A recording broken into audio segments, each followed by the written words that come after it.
a meaningful life. Lakini wakati mwingine hatujijui sisi wenyewe ni kina nani. Ndio maana politicians wakija wa 2 term, tuko wapi? Bora kuna nini? Kichele, si ndio? 1 term ikija tuko hapo. Bora tuna nini? So mradi kuna kitu kinapatikana,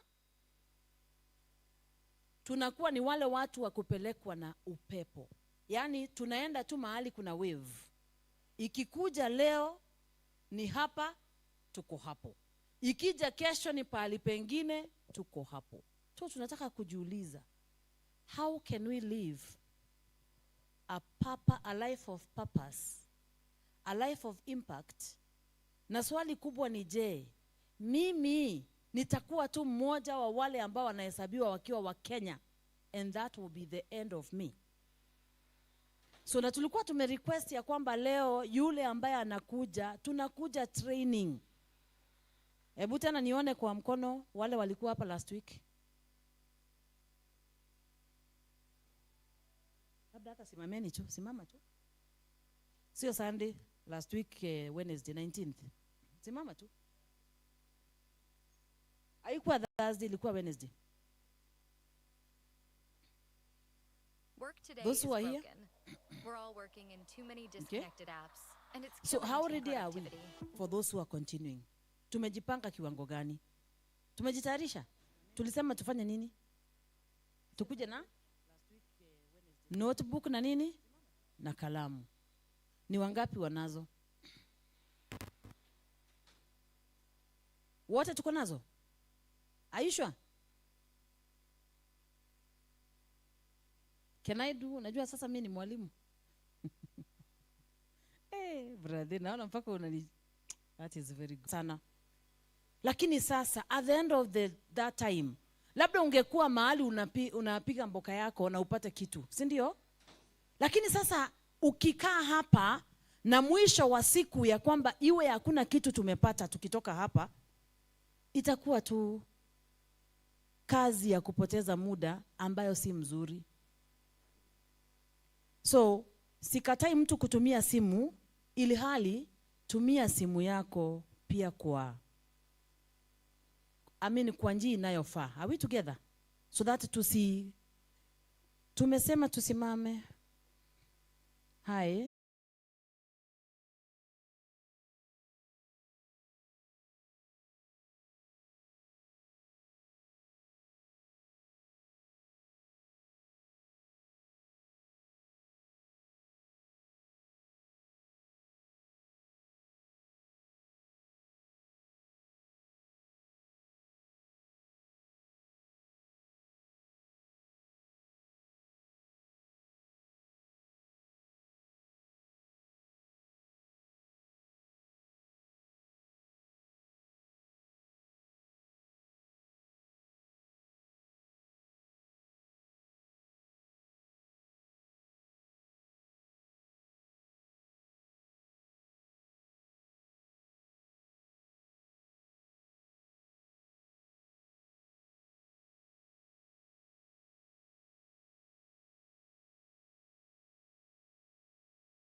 Mazurini yako wewe Jehova, muumbaji wangu.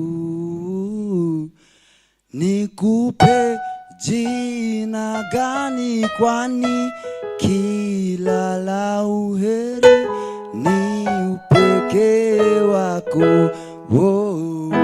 Majina yote mazurini yako wewe Jehova, muumbaji wangu. Nikupe jina gani, kwani kila la kheri ni upekee wako.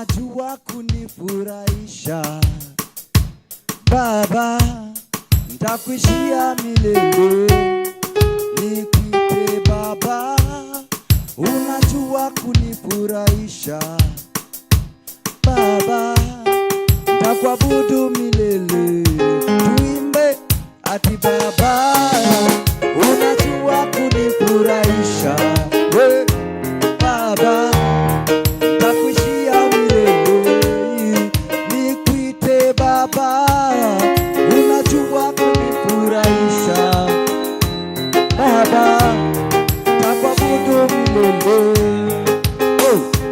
Baba, unajua kunifurahisha Baba, nitakuishia milele.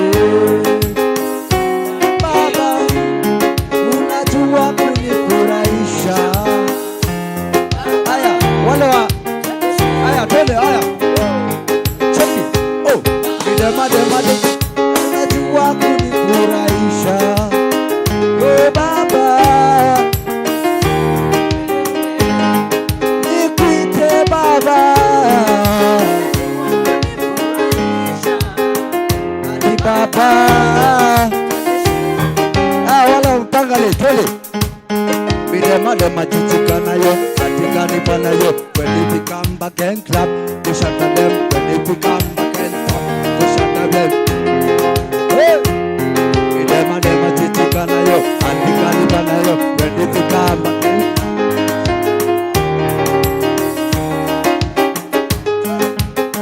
oh, midema chichikanayo, atikani panayo. When it come back and clap, you shut them out. Don't now, don't me way already high.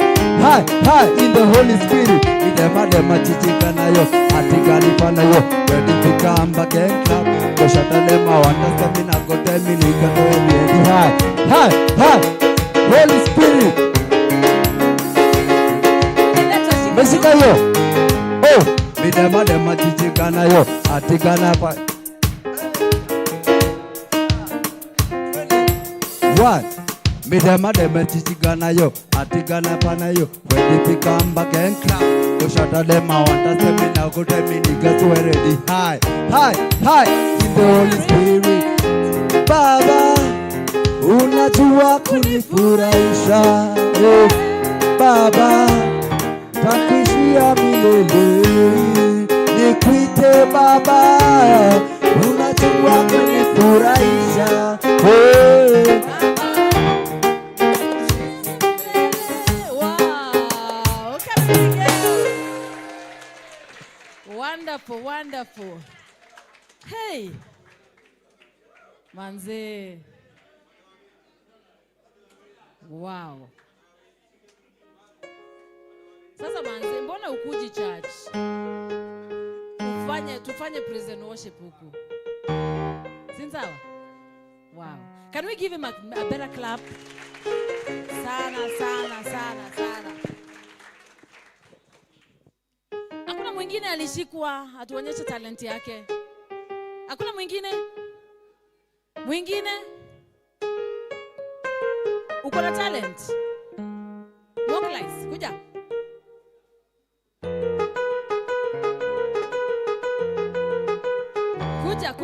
Kuja.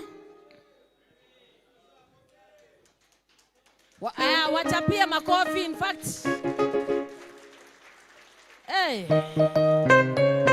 Wonderful.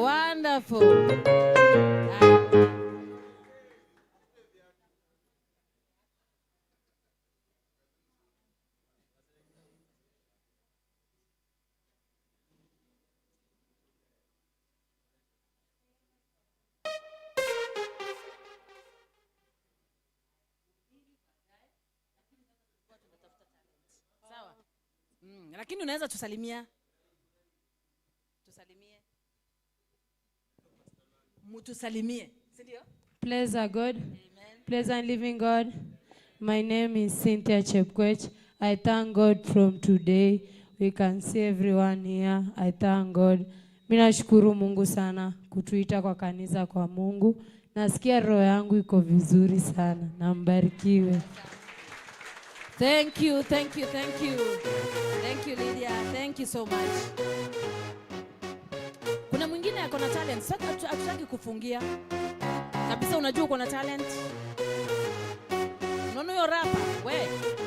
Nani mwingine? Usimsemee. Listen, wakati tunasema self awareness, self ni wewe. Self ni nani? Kwa hivyo sitaki unionyeshe mtu. Unaona huyu boys amekuja tu peke yake hivyo. Kuja mkuu. Kuja baba mtoto. Come. Mtapia makofi. Hey, manze.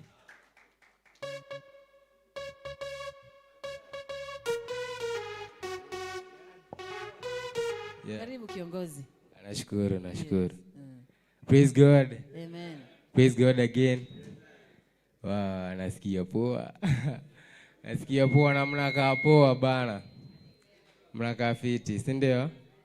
Nashukuru. So kuna wenye najua hapa hivi na kuna wenye wanijui. Kwa majina naitwa Simon Jao Mureithi. Hizo ni za ID, nashukuru. Mimi ni poet, nafanya spoken word. Jina ya kisanii naitwa Cisco. Kuna watu tumegrow nao wananijua. So mnataka kusikia kenye mimi hufanya? Sasa nashukuru. So sikia. Ati so mindo lion kwa ijango na mindo na roll. So kilizo kenye mimi hufanya? Sema words. Moja, positive, inspiring. So be aware wewe hizi words inaweza fanya uclap no snap. Be aware. Wewe. Ati long way back that woman called mother aliconceive. 9 months down the line pain ikanoka give birth to you. Bouncing baby boy ama girl sherehe ilipigo just because of you. So when heroes you underestimate, no. Among many, uko special, outstanding and a superhuman in a way, so any reason wa kuandarate usiwaieka, no. Ati sinajua so many times so ujiuliza hard questions. Hard question hadi zingine hazina tags. Ikosi ujiuliza what if you're not from this earth. Apart from aliens kuwa Mars uko easy to believe you came from another world. Si tuna breathe same oxygen capacity lakini shida zimekusuffocate uweze breathe. Mind iko vibration mode, hakuna kitu ina ring. Favors kwako zimekuwa ni flight mode, hakuna kitu ina kureach. Si kila kitu ina sababu. What if wewe ni mtu? Hakukuumba mnyama, alikufanya mtu. Big difference, usiwai worry. So jiulize swali, nigga stand up. Ushaijiuliza nani uwekea alarm jua jujai kuwa late? What of the bird? Who taught them how to fly? Imagine you're the only unique species with different abilities. Atina? Jimotivate na wenye wamefika na wenye life imewafika. Ukidhani uko na struggles, 90 game ndo utapata unaanza first half. You have the gift, make use of it. Si hata maji na mwiko bila unga yezi kwa ugali, perfect it. Hii life ni battlefield. Na wewe ndo sniper. So make sure every open chance ni headshot. Hii life ni movie, be the best actor. Na wakikusoma sana kwa comedy, unawapatia horror.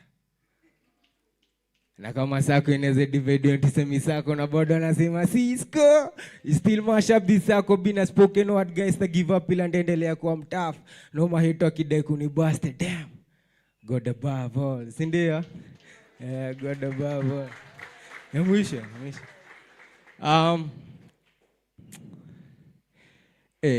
Imekuwa long tangu ni perform bana. Imekuwa long tangu ni perform. So nasikia fit yani venye nimepata watu wanaweza nisikiza, unaona?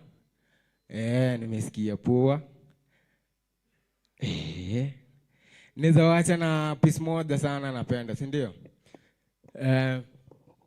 Bidhe nimekuja na mamangu, nimekuja na moife wangu na mkidi wangu.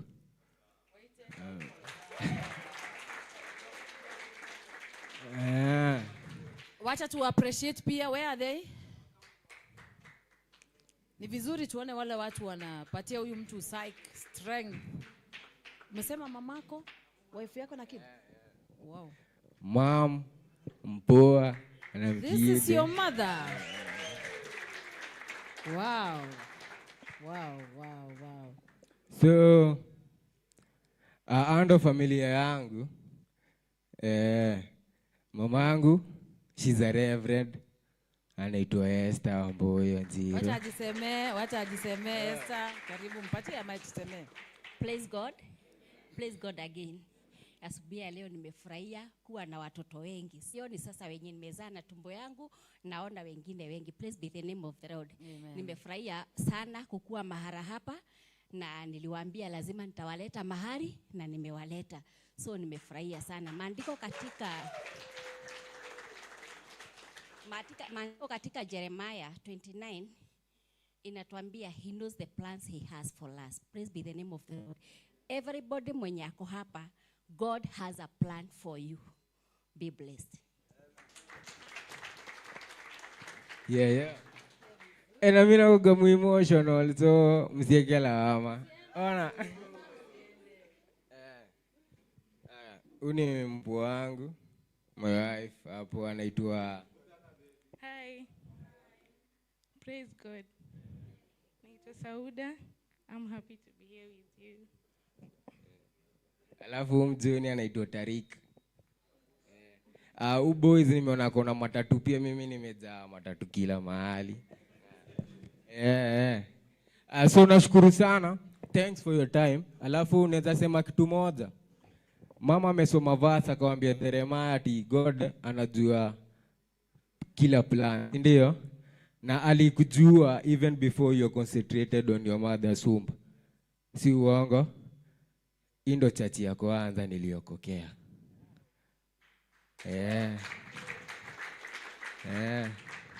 Na niko na mawitness akina Buju, but nilirudi pia mimi nikaingia, unaona? But East or West, Mr. Best. Na hapa hivi ndo nilijua naweza fanya kitu. Hapa ndo nilijua mimi ni nani. Bibi mimi najitambua vibaya sana, na nikiona mkinisikiza hivi nimekawia hii presence. Hii presence ati naweza simama mbele ya watu. By the way, Reverend Oro Arongienda alinipatiaga my first mic ni performie watu venye umenipatia. So it's a honor from you. Na God anawapenda wewe jua. God anawapenda wewe jua. Na kitu ya mwisho. Ya mwisho sasa kabisa. Ya mwisho. God nimekam. Na sijakam kupatia shida napitia zibati nimekam kugive thanks ja venye life yangu na come through pia. God nimekam. Na sijakam kupatia shida napitia zibati nimekam kugive thanks ja venye life yangu na come through pia. Again leo nimejipata si hadi deserve it, but ni grace na mercy yako bado napumua. Again leo nimejipata si hadi deserve it, but ni grace na mercy yako bado napumua. So God nimekam na sijakam kupatia shida napitia zibati nimekam kugive thanks ja venye life yangu na come through pia. Na kama sako inaweza divide into semi sako na bado nasema Cisco still mash up this sako bina spoken word guys to give up ila endelea kwa mtafu na mahito kidai kuni busted them. God bless. Amen. Thank you Cisco. Thank you so much. Tunaweza tukaketi, asanteni sana. Sasa Cisco, ulienda wapi mkuu? Sikuoni, sababu sasa kama hapa ndio uliokokea, hapa ndio ulipewa, ulijua kwamba mam ama ulimchukua? Anyway, we thank God kwenye uko unafanya kazi fiti, na thank you mchungaji kwa kuleta watoto. Tunashukuru sana. God bless you so much. So nataka kuchukua fursa hii kusema I am so happy. 1 2 that tumeweza kutana hapa hivi. Na last week kwa wale ambao tuliweza kukuja, tulianza kujiuliza yale maswali tunaweza ita maswala nyeti.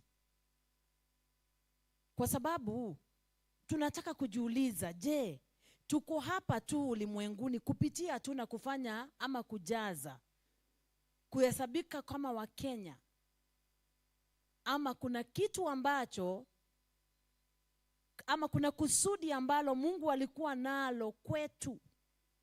Wengine wenu labda mkauliza mama zenu, maybe kuna mama alikuwa amejaribu kuavya mimba, kasema siwezi za aka lazima kaende, aka lazima ni abort. Lakini kwa mpango wa Mungu haikuwezekana. Magonjwa yakaja ukiwa mtoto mdogo, yakafagia watu, ukasalia. COVID ikaja, tukasalia. Watu wanafanywa msako Nairobi, hapo mahali unaishi. Wewe hujachukuliwa, hata kama uliwahi chukuliwa. Ni wangapi tumeingia jela? Inua tu mkono kama ushaingia. Usiseme sisi mabijana tuko hapa kujijua, kujinau. Inua mkono. Okay. Wengine wetu kabisa hata hatujaona mlango ya jela. Tumeonaona. Uliachiliwa. Lakini manzesi ni God. Ama sio? Si kuna watu uliacha ndani? Mkuu, wakati ulikuwa kuna watu uliacha ndani? Ulikuwa umefanya? Wizi tu. Wizi. Ya simu? Dinga? Okay. Are we safe? Tuko sawa hapa? Anyway, thank you so much for being honest.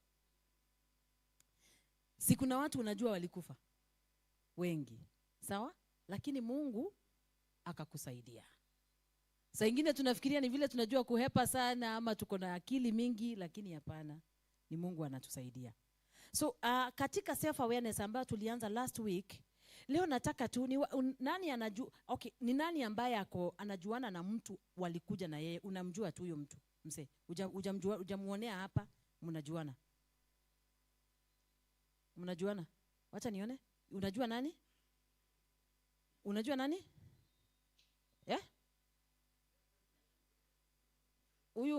Huyu Bazu. Okay. Nani mwingine anajuana na mtu mwingine? You know who? Unajua nani? Oh, you have a sister. Wapi Christine? Kuja Christine. Umemwita Christine. At least nataka at least a pair of watu wanajuana. Kuja Christine. This is your sister? Oh, sister kwa church. Oh, okay. All right. Nani mwingine? Aya, wewe ndio ni nani anajulikana kuliko mwingine hapa? Nani mwingine anajua huyu? Yes? Oh, coordinator yetu pale pia anakujua. Nani mwingine anamjua? Lakini at least tumemwona leo. Christine mnajua?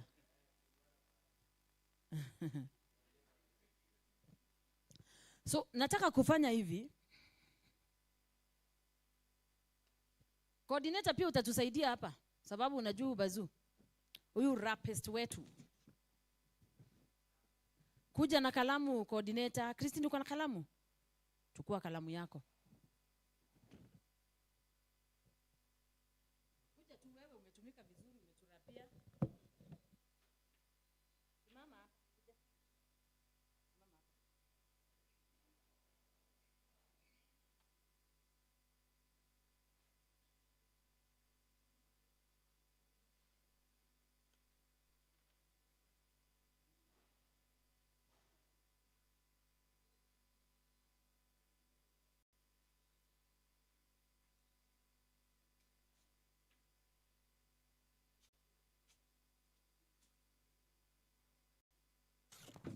Kuna kitu nataka tudemonstrate. Haya.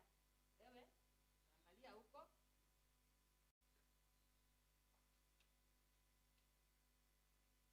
Sawa.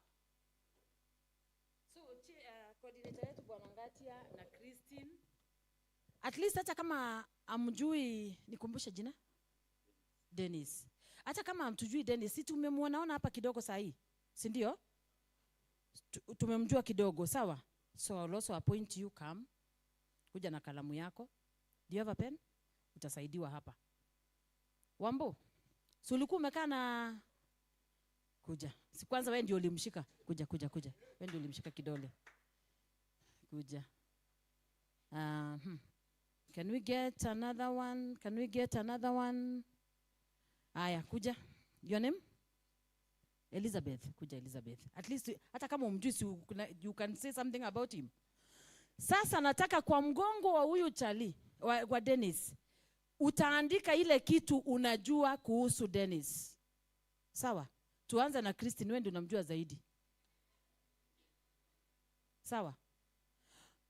Tuandike both strength na weakness. Unajua hata jua 100, sitasoma kulingana na vile mumeandika. Sawa? Dennis, utakubali tukutumie leo? Thank you. Yes. So someone aandike kitu kumuhusu kwa hiyo mgongo. Kwa hiyo karatasi.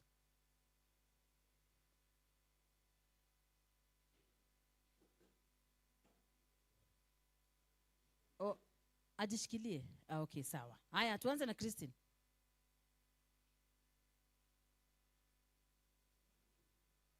Yes, strength, weakness, anything. Anything. Haya, mdescribe kwa 3 words. Mambo matatu ambayo mnaweza mdescribe nayo.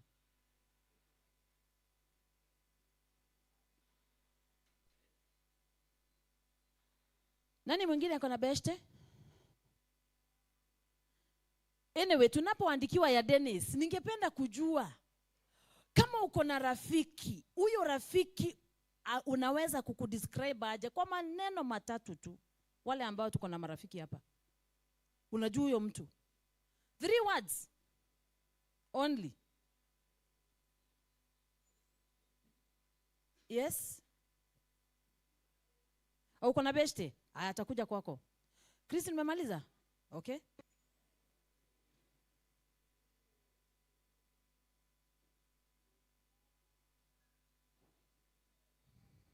Coordinator, wewe ndiye next.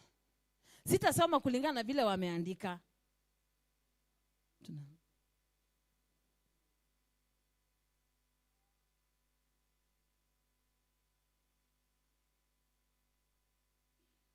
Hata kama unajua yeye ni mtu wa kujamu, wa hasira ya haraka, ni vizuri.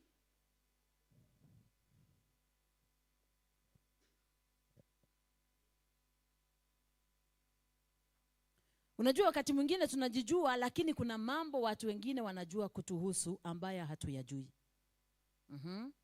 Wambo.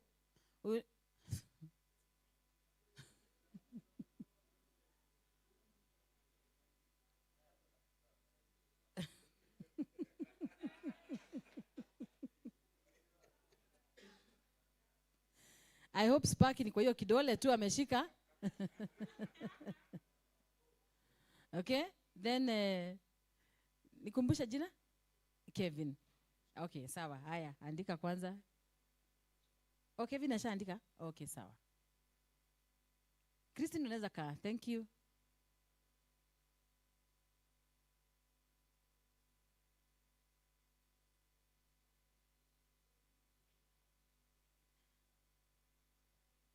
Wow. Coordinator tuandikie. Thank you, Wambo. Ushaandika? Okay.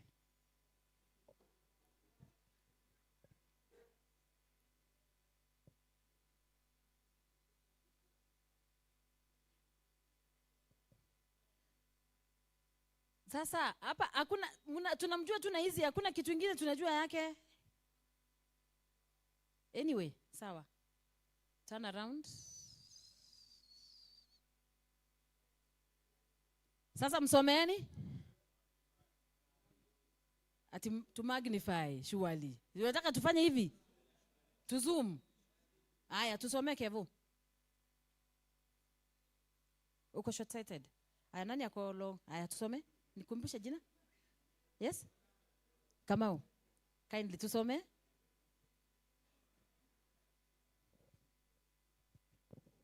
Soma kila mtu asikie. Wale ambao wako short sighted, long sighted.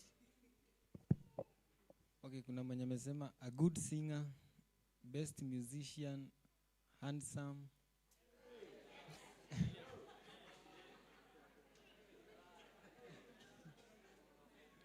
Kuna tall, honest, loving, active, talented, humble na self-respect.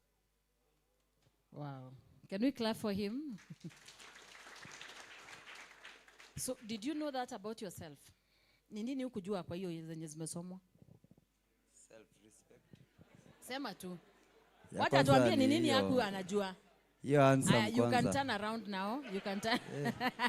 You can turn around. Wacha atuambie ni nini alikuwa anajua na ni nini hakuwa anajua, si ndio? So what did you know? Mi kuimba najitambua. Kuimba anajitambua. Ink niko nayo. Nini? Ink niko nayo. Ink. Tattoo. Light skin. Okay. Light skin nini hiyo story ya kuniona hivi. Kuimba najua kuimba. Lakini ya handsome, self respect. Handsome na gani? Na hiyo ati self respect. Hiyo sometimes inafikanga kuna time inakuwa ngori. Hata unajiona uko tu hapa chini. Wewe mwenyewe hata unajichekini ile design yenyewe. Ai kweli. Sinimacheki irada una get. Okay. Sasa thank you so much. Can we clap for him for being so honest?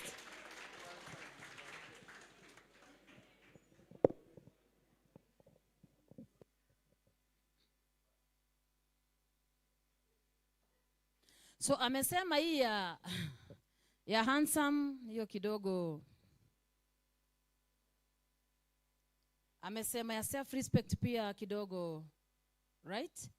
Lakini hizo ni zile yeye alikuwa anajua ako nazo. Lakini kuna vitu zingine hatuwezi tujua tuko nazo, lakini mtu mwingine anaweza tuambia. Are we together? So kutokea leo hii mkuu, uko tu muhandi. Yes. Uko sawa. Na unajua hiyo handsome ni kulingana na vile mtu anajiona. Lakini pia wakati mwingine tunaonwa. Kuna mtu anaitwa Jeff Koinange. Si mnajua Jeff Koinange? Yes. Jeff Koinange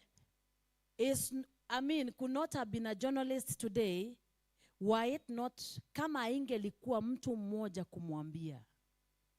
Alikuwa cabin crew. Wale wanatangaza kwa ndege iko karibu ku take off, yeye ndiye atakuja akuulize unakunywa nini? Utakula nini? Utatumia maji? Utatumia nini? Na wakati mmoja alipofanya announcement kwa ndege, mzungu mmoja hakuwa anamjua, akamwambia you're wasting your voice here. Hii sauti yako ingekuwa kwa media house ingetumika vizuri zaidi. And today we have in Kenya, and not only Kenya but in the world. Amefanya kazi na CNN, I think na nini gani ingine? Yes? Hata sasa sisemi za Kenya amebobea, si ndio? BBC good, amefanya na CNN. And we have one of the most celebrated journalists in Kenya ambaye anaitwa nani? Jeff Koinange. Right? Kwa sababu kuna mtu alimsaidia kutoa ile kitu ilikuwa hapa, akamwekea hapa. Are we together? And this is a journey we want to walk also, mahali ambapo unaweza kuwa na rafiki. Niulize hapa kabisa, sincerely, ni nani ambaye ako na rafiki mwenye anaweza kumwambia wakati amefanya vizuri na wakati amekosea? Mtu mwenye anaweza akakwambia, hey, hii ngori unakuanga nayo ni mingi sana, punguza. Because we need mtu kama huyo katika life yetu. Whether ni mzazi, whether ni rafiki, whether ni mume. Usikuwe na mtu tu katika life yako mwenye unaweza ukacommand na kumwambianga vile unataka asikie. Kuwa pia na mtu katika life yako, mtu mwenye anaweza akakuambia kitu. So kuna kitu tunaita the Johari's window. I wish I had somewhere to draw. Lakini sitachora kwa leo kwa sababu sina mahali pa kuchora. Na Johari's window inatusaidianga kujua mambo manne. Mambo manne. 4 things. Kuna issue? Yes? Umesikia mtu akiongea huku? Ama tuko sawa? Super. All right. Rada? Okay. So Johari's window inatusaidia kujua mambo manne. Jambo la kwanza tunaita the open self. Ile ambayo mimi ninajua na pia mtu mwingine anajua. So the open self ni kile kitu wewe mwenyewe unajua na pia wengine wanakijua. So nikiitana labda Dennis, itakuwa vigumu, especially if I know your other name. Ama this is Dennis, this is Kevin. Nikiitana Kevin ama niitane Dennis, hakuna wakati Kevin atasimama nikiitana Dennis. Are we together? So kuna zile vitu, ama Cisco anajijua jina lake la stage akiitwa Cisco, hata hakuna watu wawili wanaweza simama. Ama kuna mwingine anaitwa Cisco, he knows, labda mtaani, si ndio? Lakini anajua na pia ametujulisha. Tunajua we have Cisco in the house. So tukiitana Cisco, tunajua tuko na mtu anaitwa Cisco na yeye pia anajijua. Number 2, tuko na kile kitu tunaita the blind self. Kuna sehemu yangu mimi ambayo sijui, ambayo nitahitaji mtu mwingine mwenye anaweza kuniambia, iwe ni uzuri wangu ama hata pia ubaya wangu. Na wakati mwingine maneno kama haya huja ni kama tu kitu ya kawaida inaongewa. We unakuanga aje? We waacha hizo zako. Unaona? Unakuanga kama ni mtu ambaye mmezoeana na yeye na kila wakati unasikianga akikwambia unakuanga mwenye hasira. We nawe ni uongo tu. Sijui kama kuna mtu unapigianga simu hata ukimwambia hako anakuambia uongo zi. Kwa nini? Sababu labda umemdanganya mara kadhaa. Si ndio? So kila wakati hata ukimchapia mahali kwenye huko, ni vigumu kwake kujua kama kweli unaongea ukweli. Asa hii era ya simu ambayo siku hizi tunaweza danganya. Hata naweza pigiwa simu saa hii niseme niko naelekea Mombasa. Right? Sisemi ya kwamba nitafanya hivyo, lakini watu hufanya hivyo. So hiyo the blind self ninasaidiwa kujua na mtu. Ni kama saa hii tuseme wale madem tuko na wao hapa, labda uko katika ile siku yako ya mwezi, sio? Ni kawaida. Na labda umechapa hapo ka jeans kako ka white ama ka skirt, na umeketi ama blue, na mambo imeenda mrama kidogo na haujui, right? Ama saa nyingine wase naonanga hapa, saa nyingine mtu anatembea zipi ikiwa open. Sawa? Dennis anaangalia yake kama iko open.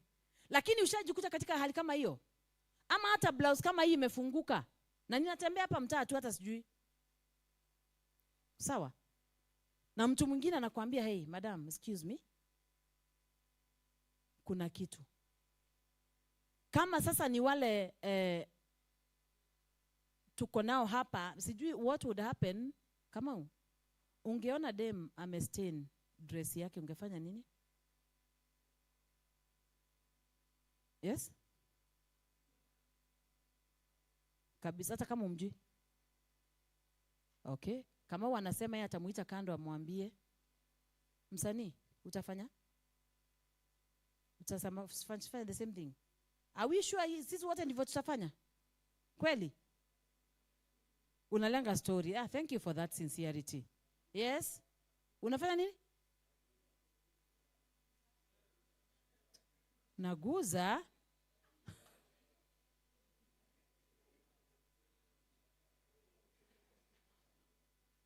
Remind me your name. Is it Wilson? Nina?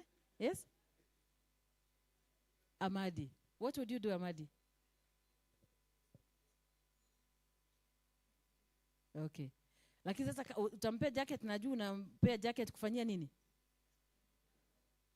Oh, okay. Good. Naona hapa tuko wazuri.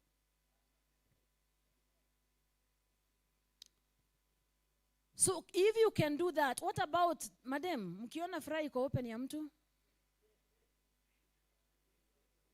Garage iko wazi. Nasikianga ikiitwa garage iko wazi. Utafanya? Madam, hata nisikie vile watafanya. Ungefanya? Ama atajulia mbele? Nalenga. Yeye amesema atakulenga kabisa vizuri sana. Na wewe? Namwambia. Utamwambia aje? Asiu mumeona garage kwa. Utamwambia aje? Afunge zip. Tunamwambia tu in case unaende hivyo mbele ya watu wengine tuanze kumcheka. Usione ati huyu anatembea hivi anaonyesha watu nini. Tunamwambia tu hapo ndongi iko hivi na hivi na kufungia funika. Huyu amesema atasema funika. Anyway, kile tunajaribu kusema ni kwamba weakness ya mtu ni kama tu vile unaweza ona mtu amestain dress kama ni dada ama fry ya msee iko open. Unaweza fanya nini? Because saa zingine tunatembea na mabeshte na unajuanga kabisa huyu mtu kuna kitu anafanyanga ama anakuanga na something na utakangi kumwambia. Sababu wakati mwingine tunafikiria tutaharibu uhusiano. Lakini kuna area utasaidia mtu ajue na utakuwa umemsaidia pakubwa. Kwa sababu blind self si lazima iwe tu ya Jeff Koinange ya kukua ya kwamba anajua ako na talent, yani hiyo voice yake iko sawa. Unaweza kuwa pia ni weakness. Kuna kitu anafanyanga na kila wakati kinamzuia kwenda mbele. Na katika self awareness nahitaji mtu kama huyo mwenye anaweza nisaidia. Msiniambie tu kila wakati nafanya vizuri. Nahitaji pia kuwa na mtu ambaye anaweza kuja aangalie kitu ambacho hakiendi vizuri na niambie hapa ufanye fiti. Then tuko na ile ingine inaitwa the hidden self. So open self iko hapa, next hapa ni the blind self. Chini ya open self, kama unachora hiyo window, kwa wale wamechora window, ni kama uchore window iko na ama square ama rectangle iko na 4 parts. So ya kwanza hapo, sasa vitabu, wale wako na vitabu tufanye hivyo. Unachora hizo 4 parts. Unagawanisha ama unachora hiyo kitu rectangle ama square and then you divide it into 2 parts. Horizontal na vertical. So ya kwanza hapo juu tumesema ni open self. The next one is, wale wananifollow? The next one is what? Blind self. Na blind self tumesema, now kwa blind self tunasema others know but I don't. Right? Others know but I don't. Wakati mwingine hata mama yako anaweza akakwambia kitu, akwambia unakuanga hivi. Lakini saa nyingine we dismiss a lot. Especially tukiambiwa weakness yetu. Hawe wacha zako. Ama saa nyingine ukiona ule mtu anakuambia makosa unafanyanga, you even want to avoid them. Unataka ukae mbali na wao. Niulize wale wanafanya wale ni how many are you ambao wanacheza futa? Ni wangapi? Unachezanga futa? Unachezea club gani?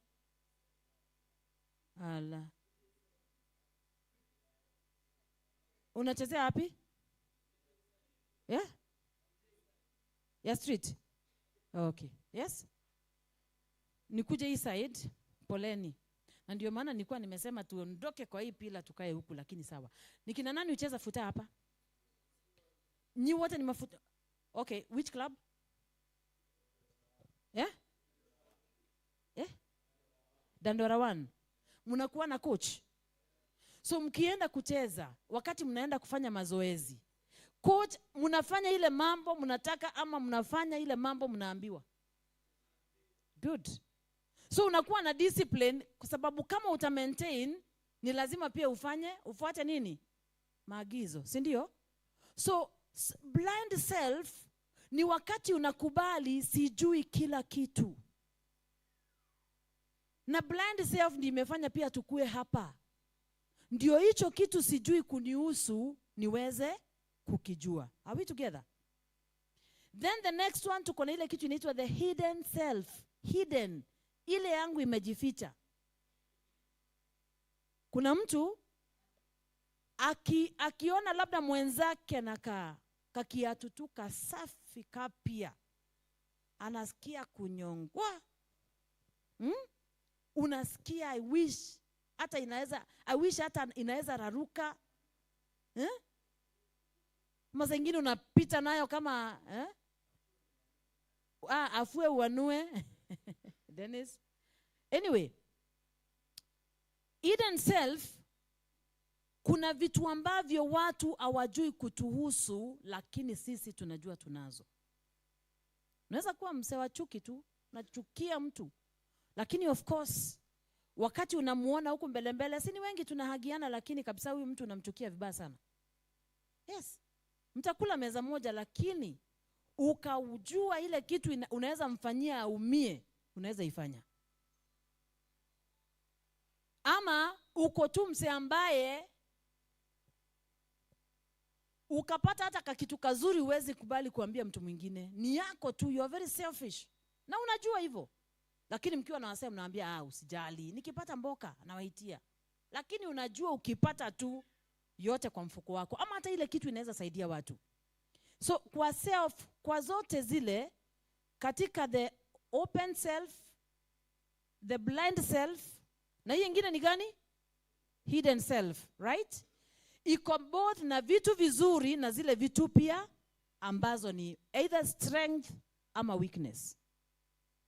So kwa hidden self zingine tunajua tuko na talent. Ninaweza nikafanya kitu. Mimi nakuanga mzuri kwa hii. Lakini wakati mwingine tumezuiliwa kufanya kwa sababu hatujiamini. Na nikauliza hata mtu kama Cisco, ama niulize Dennis hapa, ama yoyote mwingine yule anafanyanga kitu unique. Maybe mara ya kwanza huku unajiamini, au sio? Ama ilianza tu kwa kujiamini Cisco? Haukuwa unajiamini. Lakini kwa sababu kuna hiyo kitu unasikia mimi naweza nikafanya. Unafanya zoezi leo, inakosa kujipa. Kesho unarudia, kesho kutu unarudia. Yule mtu aliyetengeneza bulb, anaitangwa Dr. Light. Inasemekana alijaribu mara 999 times. Anajaribu ya kwanza inakosa kuwaka. Anajaribu ya pili inakosa kuwaka, lakini hakukata tamaa. Alikuwa anajua mimi hii kitu naweza kuiwahi. Akajaribu ya tatu. You can imagine if you are to count 1, 2, 3. Unajaribu,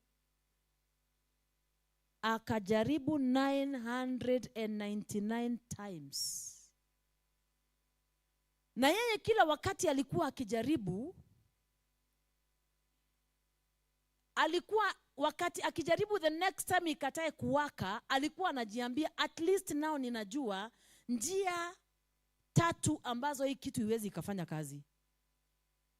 So hata wakati finally hiyo bulb iliwaka, aliulizwa, na sasa what kept you doing it? Akasema kila wakati nilikuwa najaribu, nilikuwa najua mara 900 ambayo hii kitu iwezi ikafanya kazi, but I still had a chance.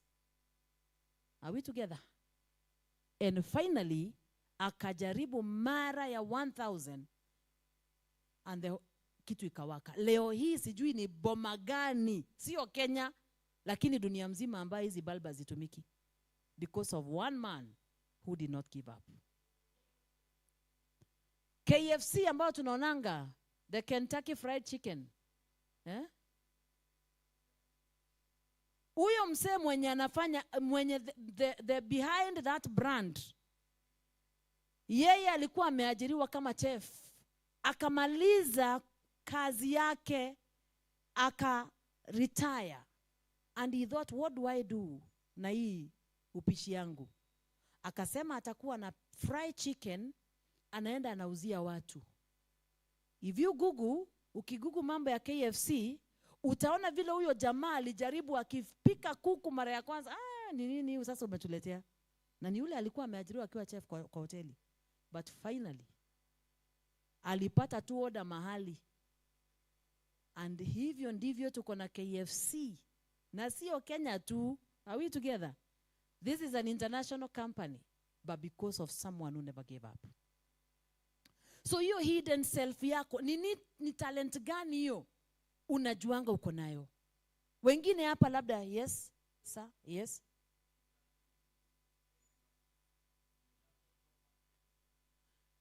Thomas Edison, the guy behind? Thank you so much. Thank you. Hey, wasomi wako hapa, mchapie makofi. Thank you. Nataka watu kama hapa pia wanaweza niambia ninakosea. That is the spirit. Are we together? Yes. Unaambia mtu hapana, hapo ulikosea. Thank you so much. So how many times did he try? Am I lying? Hiyo alijaribu mara ngapi? Yes. Ni jina tu nilikuwa nimekosea. Thank you. So the hidden self, tunataka tujiulize, ama wewe mwenyewe, mimi sitaki kukuuliza, but can you interact with yourself? Wewe mwenyewe ujiulize, ni talent gani hiyo unakuanga nayo? Ni nini hiyo strength yako? Ni strength gani uko nayo? Because kwa haya maswali ni ya kwamba rafiki yako wa karibu anaweza kudescribe personality yako aje. Akaulizwa Dennis ni nani? Tumedescribe Dennis hapa. Ingawaje mmeniambia tu positive mpaka coordinator Ngatia. Mr. Ngatia, how are you sir? Hakuna kitu kabisa ungeambia Dennis yenye anahitaji kuchange. Kwa sababu kwa hiyo karatasi na ndio hii, we also want to help someone know ndio uko mzuri kwa haya mambo yote. Kama mimi sasa nimejua kuna research nafaa kufanya vizuri. Thank you for that. Kama nitaongelelea kitu nahitaji kuwa na zile tunaita facts. Sawa? Kwa sababu ni muhimu. So we need to know Dennis na yeye hata kama ni rapper, mwanamuziki amebobea. Sijui kama unajitambua umebobea. Manze. Sasa kuna hiyo ingine haujui. Sawa? Yenye umeambiwa hapa. Lakini sasa tumemwambia zote zile mzuri. Hapa katika hii safari kuna ile kitu tunaitanga feedback loop. Ile ambayo ninaweza fanya kitu na mtu anisaidie kujua kuna kitu si kufanya vizuri. Na sio kwa anarika tu. By the way, hii tunaita life skill ni ya kila mtu katika maisha.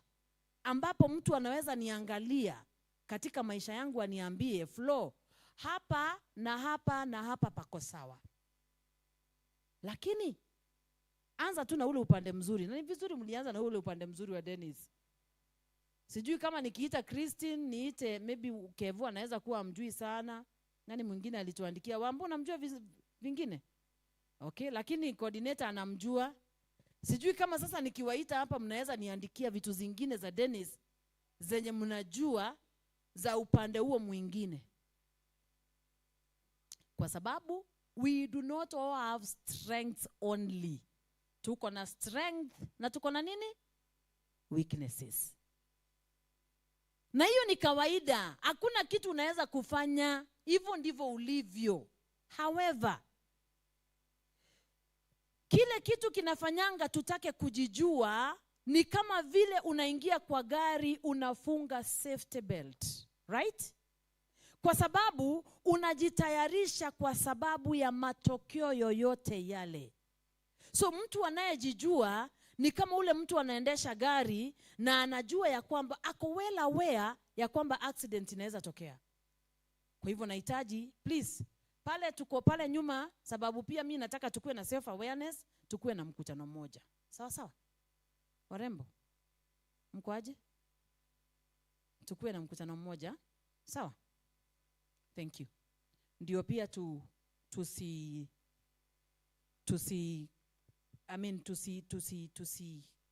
maliziane sauti kwa wale ambao wanataka kusikiza. So self awareness ni kama vile unajipanga wakati unaenda mahali, umefunga safety belt yako kama wewe ni driver, ama kama wale wasee wa nduthi umevaa helmet yako, kwa sababu unataka kujipanga kwa ajili ya matokeo yoyote. So nikijua mimi ni mtu wa hasira, Wameru oye. Huku hakuna Wameru. Ati manto. Right? Hizo vitu unajua ni stereotype, lakini kuna maana watu huambiwa hivyo. Labda walionekana kadhaa. Of course unajua wanabebanga panga. Ukapitie kwa miraa yake wewe. Unajua Wameru ni yule atakwambia nikatie huyo. Ukate, alafu sasa urudi kumuuliza ni nini alikuwa amefanya. Right? Wakikuyu nao ni nini? Wakikuyu nao ni pe. Na ambu ukitaka kujua Mkikuyu amekufa kabisa, angusha pesa. Ataamshwa hata nambao. Anyway, hizo vitu wakati mwingine tunajam kwa sababu ya kuambiwa hivyo, lakini kuna kitu mtu anaona kwako ambayo wakati mwingine ukisikiliza ambayo na ujue si vako anakuambia, ama hata kama ni mtu mna jokingi na yeye, kuna kitu anaweza kuwa na communicate kwako.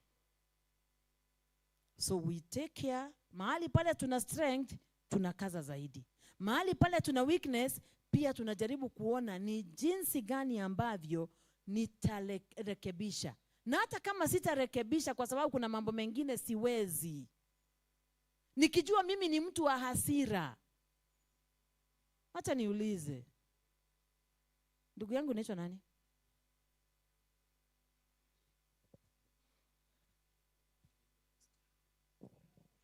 Unaitwa? Austin. Yes. Wewe ukikasirika unafanyanga nini? Nikikasirika sana ama kidogo tu? Yoyote ile.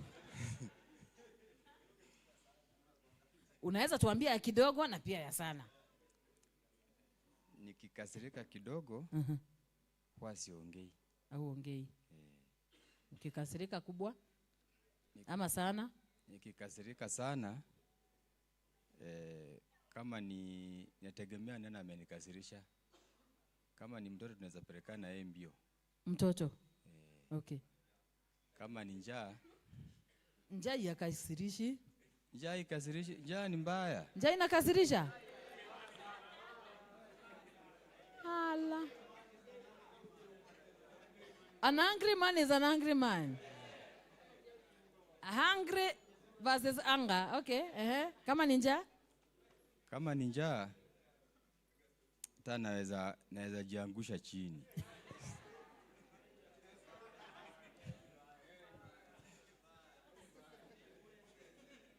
Wacha Oscar aseme. Ni Oscar? Austin, sorry. Kama ni njaa anaweza hata jiangusha chini. Hata naweza change sura. Nikasiriki, nionekane kama mtu ambaye anaua shetani. Anyway, na ukipetwa na hasira, tuseme ni mtu amekujamisha, what would you do?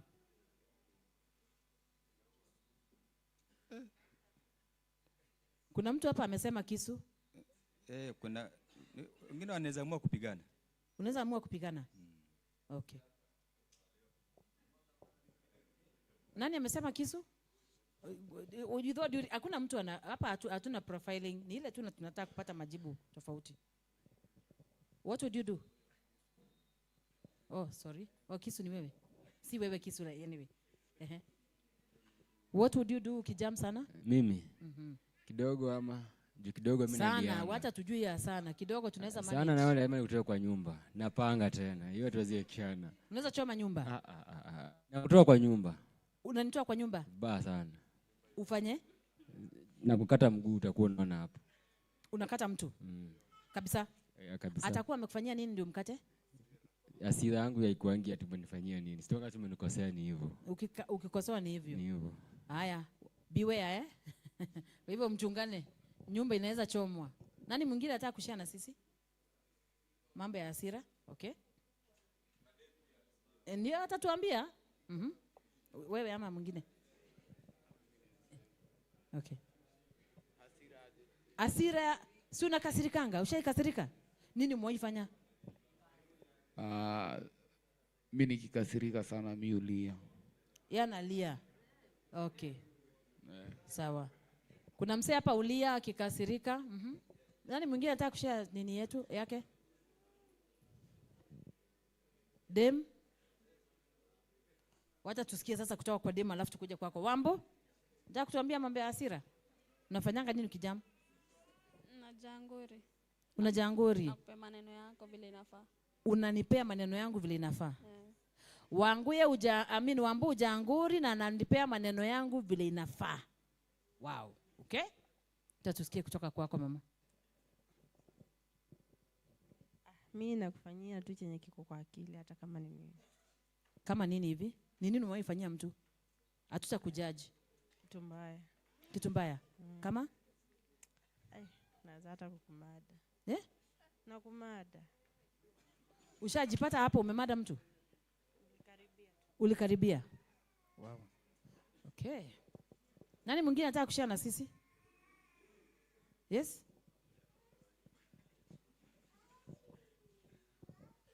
Natoka natembea. Unatokanga unatembea. Okay. Ushafanya hivyo mara kadhaa? Yes sir. Nikasirika mimi usikiza worship. Unasikiza worship? Yeah, ama preaching. Ama preaching. Yeah. Inatuliza. Yeah. Okay. Okay. Oh, sorry. Yes, you wanted to tell us something. Sawa, tatuambia. Usimsemee lakini wacha ajisemee. Yes. Mimi nikikasirika manzejo wana mbaya. Nataka tu peke yangu ni medi ni seti masensi. After hapo niambie tu Mungu nisamee. Chenye naenda kufanya. Chenye tunaenda kufanya. Watu wanajua.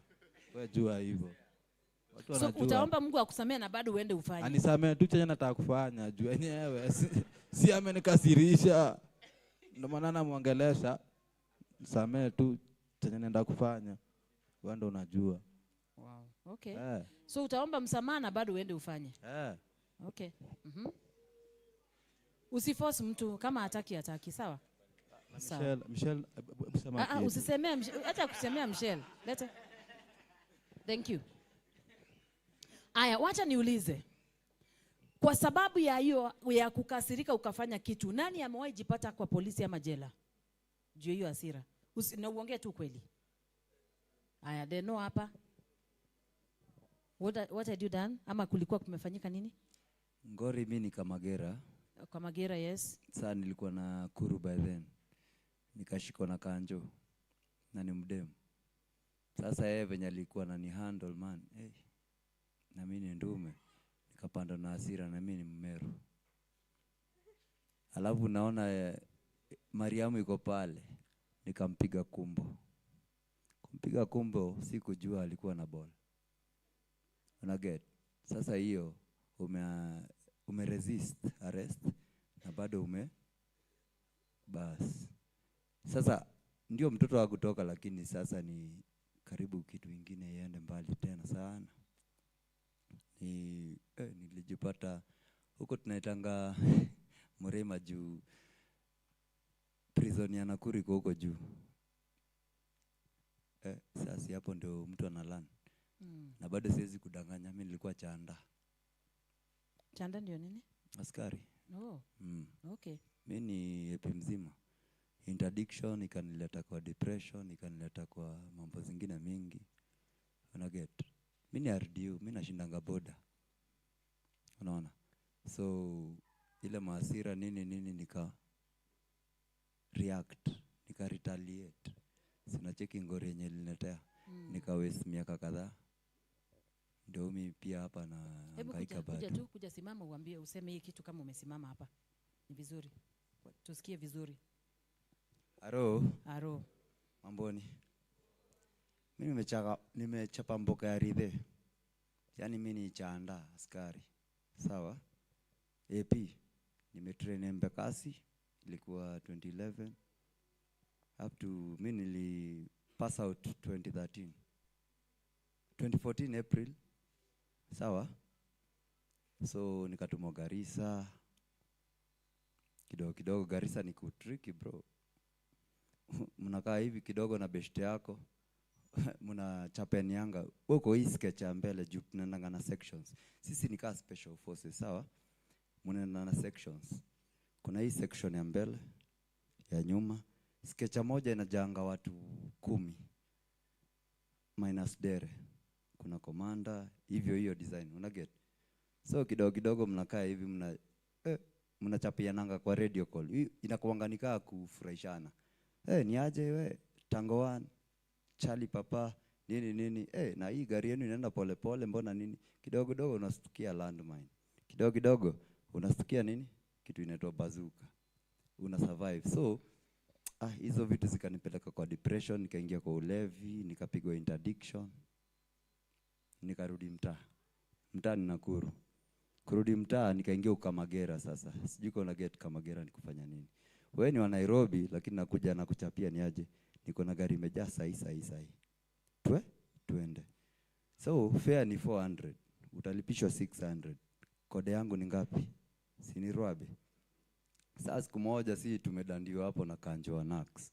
Naona mchezo. Wakeheka tu. Kidogo kidogo mimi naona huyu dem venye ananimisando. Mariamu ndio ile iko pale, naenda kupanda Mariamu. Si kumpiga kumbo. Ndio niachilie. Kumbe kuna mpaka civilian. Yeye alikuwa na uniform. Sikujua ako na ball. So ile kumuinja sasa hiyo nikaa attempted murder juu ningeua mtoi mwenye ako ndani, una get. So ile kushikwa. Wewe unapelekwa tu, wewe kwanza yako ni kando. Touting kando. Assisting arrest and attempted murder kando. Una get bro? So nacheki. Hata mimi nilipanda huko tunaitanga Morima. Ya Nakuru iko huko juu. Isaja tu ndiye alisaidia. So ulikaa how long jela? Nilikaba 2. Nika-appeal, ikakubalika. Yote yalikuwa na makosa, bado alikuwa amenigonga. So mambo ikakuja hivyo. Lakini nashukuru. Thank you so much. Can we appreciate him?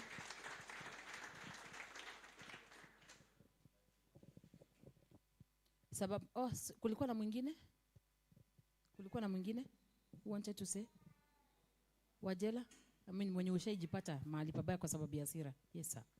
Kuja tu. Msione kama na waste time, kuna sababu tunaulizana hii swali, right? Yes. Ya jeni. Jina naitwa Ben Bush. Mtaona nijua kama Chari. Mimi nishaijipata kwa hiyo situation. Nilikuwa sina mboka, ikabidi nikuwe nauza ngoa. Wengi hapa wanajua, maybe mshaitumia ama mshaiwacha. So press niliendea ilikuwa nikaa setup na nilichukua hiyo staff kawaida mali zinaendeangwa. Alafu nikaona kuna makarau wenye wanaendeanga tunaitanga nini? Hiyo sasa nikaona kwanza nikaingizia kiasi, then huyo mtu akaniambia washaenda, wewe toka na upite hii njia. Kumbe ilikuwa setup nisishikiwe hapo. Sasa venye nimeenda nilikuwa na overall, wengi wanajua nafanyaga na overall mboka, juu yangu ni ya kuinua ni kuroad mizigo kwa gari hapa Mudhurwa. So venye nilikuwa nimeenda na hiyo mpaka najua mari iko wapi, akaniambia nipe hiyo staff na najua uko nayo na iko hapa. Nikamshindwa huyu mtu na alikuwa Saverian. So ni by the time nimetoka press nimeuziwa, nimetembea kidogo. Na alikuwa na kamani bag karedha. Nikaona huni dingo ilikuwa kia Michael. Nikajua huko kuna mamurio wengi naona kuanga bado ni madingo. So mimi siwezi achiria mari yangu kirahisi. So ikabidi nimekaa kama naenda. Huyo mzee alinipiga kidevu na zilikuwa zimeriet mbaya. Juu nilikuwa nimeiva foreigner mpaka chini. Nikashindwa huyo mzee na yako na gani anadai kunikatizia nisikatembee. So venye tulichangamkiana na silibidi sasa niingie. Sasa ndo alinivurutia nikasikia hiyo sauti kuna venye inamaanisha. Akaniambia uko na mbio kuliko hii kitu, wewe kimbia.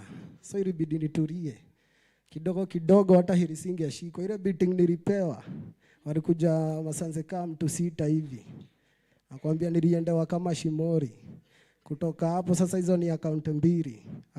Resisting arrest na account 3 na assault ya polisi ya huyo karao juu tulirimana na then drug trafficking. Juu ukiwa na road scam ya moja, unaona hiyo sio ya kuvuta. Kutoka hapo sasa mimi nimereformed. Hivyo sasa ndo nilijipatanga. Yeah. Thank you. Can we appreciate him?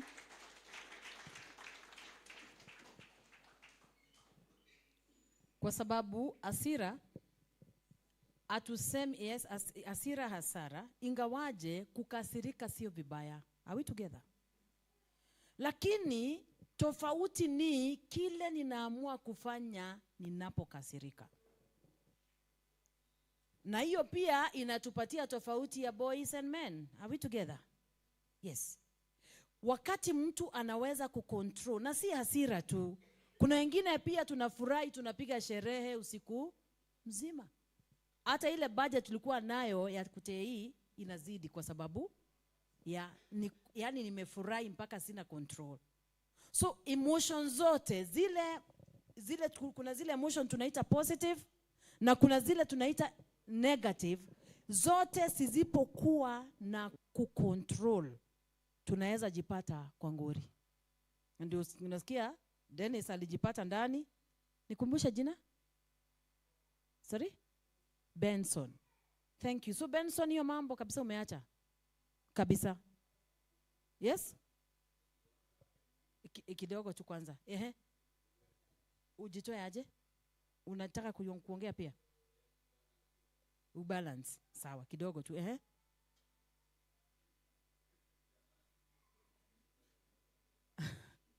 Ukaacha kabisa. So what do you do now? Unafanya nini sahi? Okay, una load mizigo kwa gari. Atatubalansia tu kidogo tu.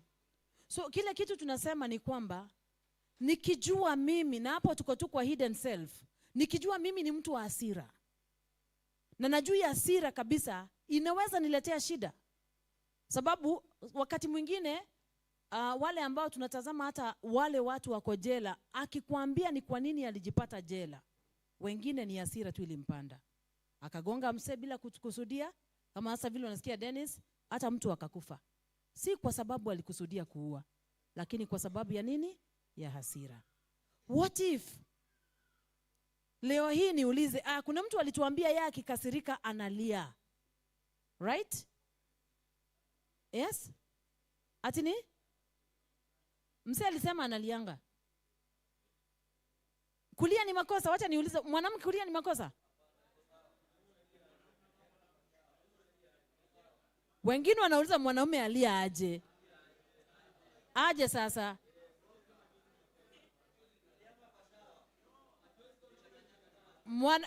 Kuna wengine wanasema mwanaume hawezi lia, alie kwa shawa. Wengine wako sawa na mwanaume kulia ama alie kwa mvua. Niulize tu, wacha niulize, ni nani alisema wanaume hawafai kulia? Ngoja tu niambie tu, ni wapi wewe ulisoma wapi? Unakataa sana. Ulisoma wapi ya kwamba mwanaume hafai kulia? Nani alikuambia? Kidogo tu niambie. Nani alikuambia?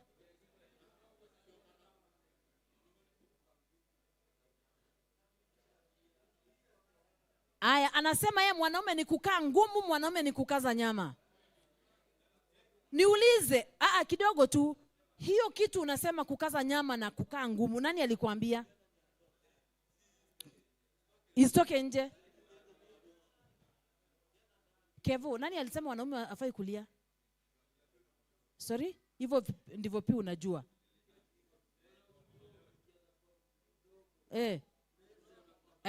Niambie ukiwa mdogo? Yes. Ukiambiangwa, good, hapo ndio nataka tukuje. Nani anakuambia? Mzazi. Good. Sawa sawa. So wanaume nataka kuwaomba msamaha, tuliwakosea. Yes, Muhidin. Mwanaume hafai kulia, that's a coward. You're still colonized mentality because that's a white man's word. Amesema hiyo ni colonization kwa sababu hiyo ni maneno ya kizungu tu. Anyway, napendezwa na vile demand me your name? Tony. Tony amesema mkiwa wadogo mliambiwa, si ndio? Unaliaje wewe kama dem, si ndio? So kutokea ukiwa mtoto mdogo ukajua ya kwamba mwanaume hafai nini?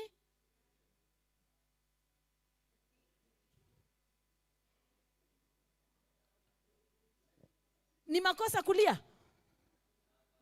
Ni makosa kulingana na wale waliambiwa wakiwa wadogo mwanaume afai kulia. Na ndio unaona wanaume kwa sababu ya kutolia, basi nayo hasira inatokea kwingine. Si ndio? Rahisi. Lakini nataka kuomba msamaha. Culture iliwakosea. Hakuna mtu hana uchungu. Na sio makosa kulia. Ndio maana machozi imewekwa. Sio wamama peke yao Mungu Anyway, kuna mtu amesema hapa analianga. Si hata wanaume mnalia saa nyingine? Ongeeni tu kweli. Auli?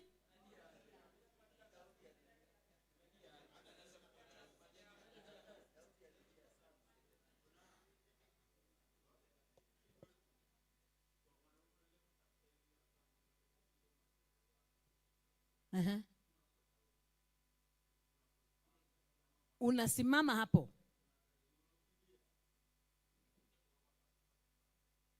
Wow. Yaani ukilia ukiwa mwanaume, ukitahiriwa mzazi anaenda kuuliwa.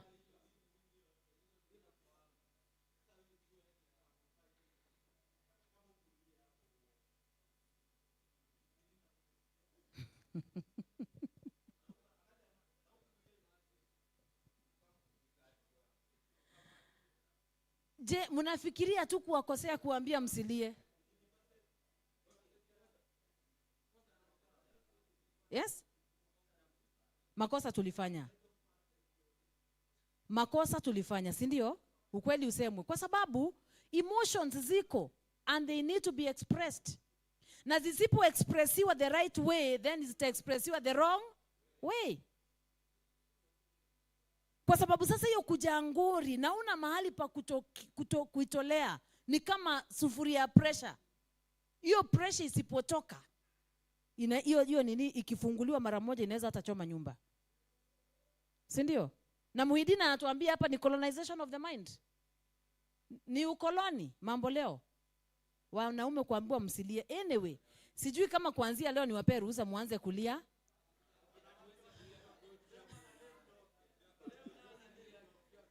Ona wewe unasema dem ali mtoke. Unafikiria ni dem tu inaweza mtoka juu ya kulia?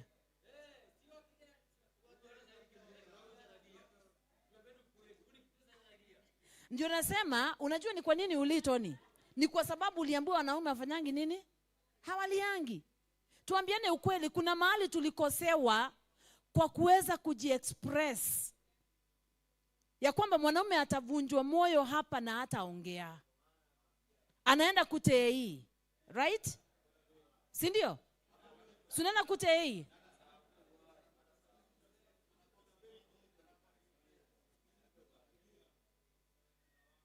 Unaweka lawama. Hii inamaanisha? Yaani unamwekea. Wakati mtapatana. Hautalipisha. Kuna siku utalipisha.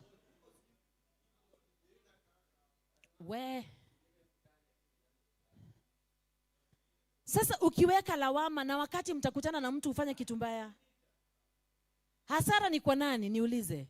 Wakati nimeweka kitu na uchungu uko katika moyo wangu kwa sababu ya kitu nilifanyiwa, hasara ni kwa nani? Hasara ni kwa nani? Tukubaliane. Kuna sekta hapa siongeleshi. Hasara ni kwa nani? Wakuu? Ni kwa nani? Unajua hiyo bitterness, tuambiane ukweli, na ni vizuri tunaongea tukiwa mayouth, sababu mimi sitaki kupigiwa niambie ule mtu mlikuwa na yeye mnaongea naye kwa chacha hapa wako Kamiti ama ako King'ong'o.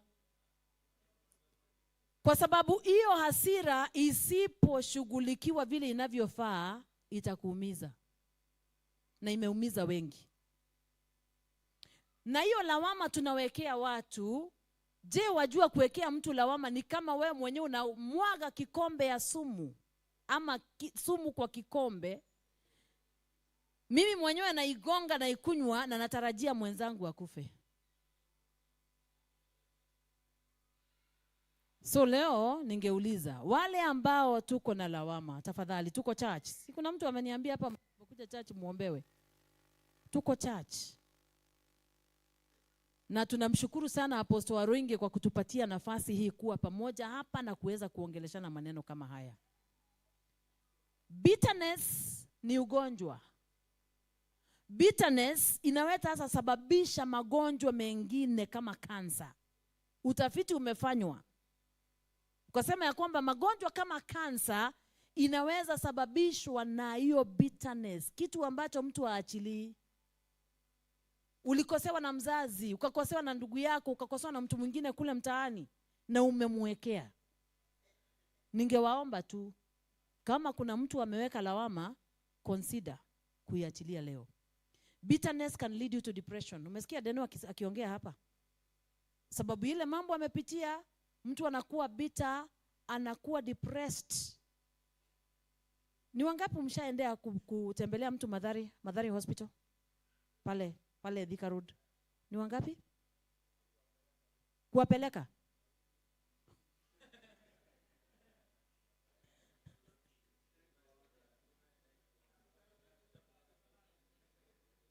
Bitterness, hello, inaweza sababisha hata ugonjwa wa akili. Mtu achizi kabisa, achizi. Na iwe ya kwamba ameenda akiendanga. Ama inafanya unavuta madawa, unavuruta hiyo kingwai mpaka hata ujielewi tena. Ni ngwai? Sio kingwai? Inaitwa nini? Ngwai si mbaya. Sorry? Red Devil.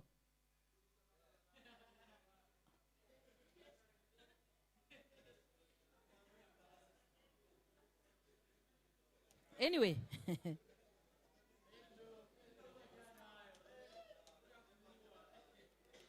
Hiyo ni mpya mtaani ama vipi, Tony? Hiyo ni mpya?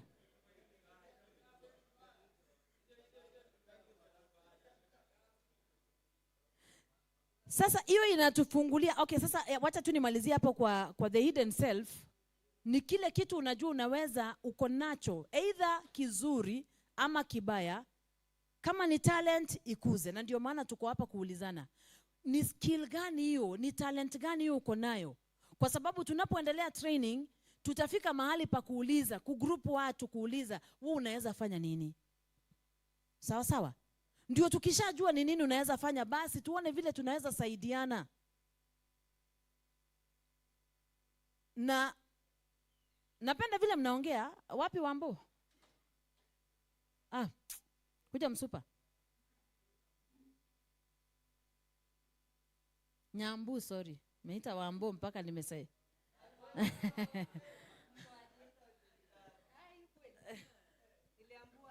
Nilikuja the following day after hiyo siku nilikuwa hapa na nyinyi. So nilipofika niliulizwa, ni wewe kweli? Nikamwambia ni mimi. Ati mbona jana ulikuwa unakaa gun na leo unakaa office girl? Ni God, transformation.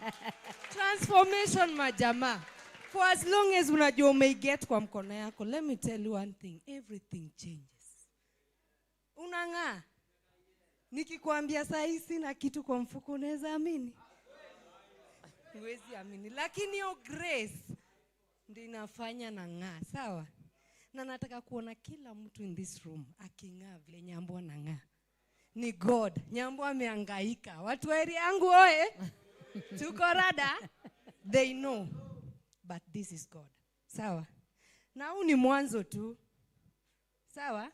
Nipeni miezi zingine ngapi? Dear God.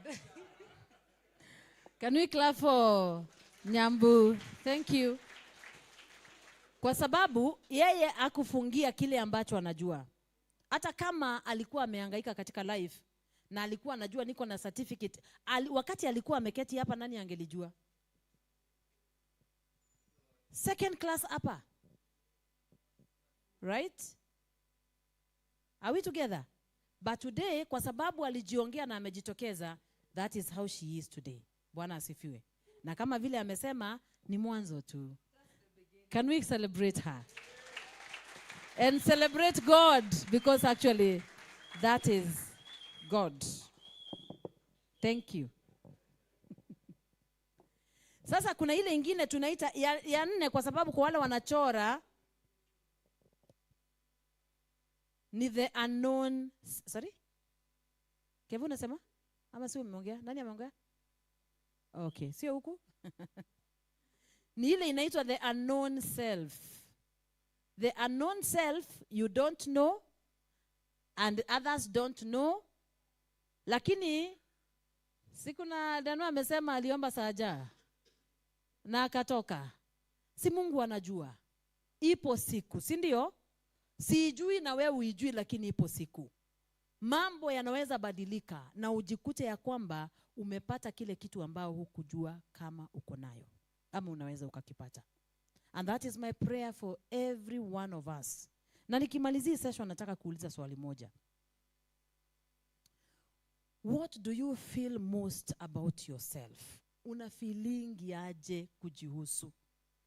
Ni wazo gani linakujanga sana kwako? Hata wakati uko peke yako. Hata wakati uko na watu. When you are alone, una feeling aje? Unajifeeling aje? Right? So nataka kufanya hivi. Muhidini nisaidie. Nikatie tu karatasi kidogo kidogo, upatie kila mmoja mwenye anataka kuandika. Unajua sasa hii itakuwa anonymous. Anonymous, sawa sawa? Hautaandika jina, andika tu vile una feeling about yourself. Kidogo kidogo tu, kitu ambayo inaweza andikika.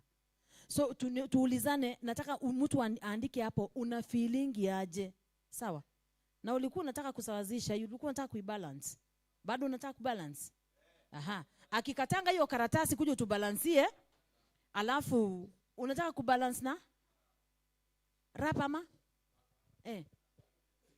Na wewe unamsemea ni beshe yako? Wanajuana? Hebu nisikie kitu kile unajua kumuhusu na uongee ukweli. Kizuri na kibaya. Usiniambie kizuri peke yake. About appearance. Sorry? Appearance peke yake, kumuona tu. Aspect ya kumuona? Kumuona tu peke yake. Au umjui zaidi hapo? Thank you. Thank you for being honest. Nani anajua msee wa kubalance? Nani anamjua? Nani anakujua? Ati anonymous. Unamjua? Vizuri. Unamjua kiwango gani? Hakuna mtu anakujua vizuri hapa? Ujieleze. Aya, kile kidogo unamjua kumuhusu, sema kitu kumuhusu. Unamcheki aje? Lazima nimcheki. Si unaona ni mtu smart na ni handsome. Na Nini ni mtu hard working. Ni hard working. Okay. Hivyo tu. Hakuna kitu kingine yake unaweza sema negative. Negative yani ni weakness. Ni nini unafikiria anaweza improve? Aya, wacha niulize. Ni nini unafikiria anaweza improve? Anyoe nywele. Aya, na kama hataki kunyoa nywele? Akuwe basi kama medho. Akuwe kama medho. Okay, kuja basi utubalansie mkuu. Aya, kuja basi. Wacha tubalansie, simama hapa. Sasa mimi naitangwa Baba Njeri, ama majina yangu official naitangwa Kelvin Mirori Kamau. Mimi nimetoka Dagoretti. Mimi napenda my youth. Na mimi najitanga I me myself. Mimi niko watatu. Naweza abstain, naweza kataa kitu, naweza adopt kama ni mzuri, na bado nikiona ni mbaya si mzuri naweza advance. Triple A. Mimi hiyo story ya hasira nimepitia.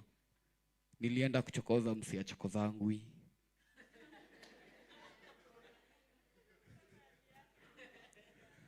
Nimekaa mkubalance.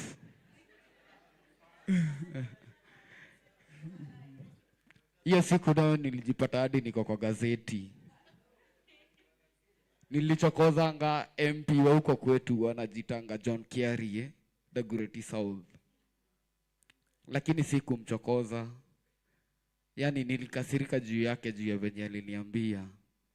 Juu aliniambiaga, wewe unakaa mafia kuku. Labda ukuniwe miaka 12 ndo nijaze shamba yangu eka moja. Mimi na mimi nikakasirika. Nikamwambia ni aje? Nikabalance, nikamwambia kipii. Venye nilienda nikibalancingi, bado tuko na yeye hapo. Akaniambia unajua naweza ingia kwa gari na nikam. Nikamwambia unaona kabla uingie kwa gari nitakuwa nimefika. Unajua nilifika nikiwa nini? Nilifika nikiwa mawe. Kioo ya mbele ikapasuka. Hiyo siku ndo nilijipata nilikuwa kwa headline hadi za Dagoretti Southwest sijui wapi, karibu hadi kwa gazeti ya huko mtaa. Nilikuwa nimetafutwa hata kuliko pesa. Ndio maana nikaona mimi ni wa maana, nikabalance.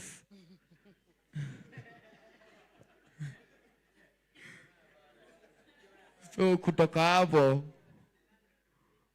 hapo mimi nikaona acha nijitokeze mimi mwenyewe, na nikajitokeza nikaenda kwa Peana tu OCA. wapitishe, unapea mmoja nyingi kadhaa anapitisha. Anachukua mmoja anapitisha. Thank you Nikaenda kwa OCA sometime nikasema ndo mimi umenitafuta sana. Akaniuliza umekuwa wapi? Nikamwambia mimi nimekuwa tu huku, ni venye mmefungwa macho na Mungu, nikabalance. Na si niliwekwa ndani nikidhani na balance. Nikajipata sasa niko Kibera, low courts na malicious damage na threatening to kill. Sayo na kesi na MP. Usitake kuona amekuja na suti. Na mimi saa hizo bana jo. Nalia, ndo maana napenda kulia. Juu kwenye nilijua kulia ni kuosha macho. Ndo nilifurahia sana. Na hiyo ni daktari anasema. So, mimi nimejipata pabaya juu ya hasira. Na hasira si poa. Na mimi hata sikuangi na hasira siku hizi. Mimi ulia. Kama si kulia, nikwambie venye unaweza deal na hasira. Tebuki kasirika, tafuta maji mbio, upige sip moja, ukae after 2 minutes, upige ingine, ukae tena after 2 minutes, upige ingine. You must cool down totally kabisa. Thank you so much. Thank you. Maji tu. Mimi kitu nitawaachia tu kitu moja. Na uenda ufuate huyo msee. Anajitanga Elon Musk. Anataka kututengenezea huko space hoteli. Na amepeleka hadi rocket yenye inarand huko na watu wanatoka, inaitwa SpaceX. Anasemanga failure is failing to try. So you must try. Na ukislide unaamka. So you must be yourself. Be yourself. Usimame kama wewe. Kuna siku tu nje itafunguka. Thank you very much for giving your time. Thank you.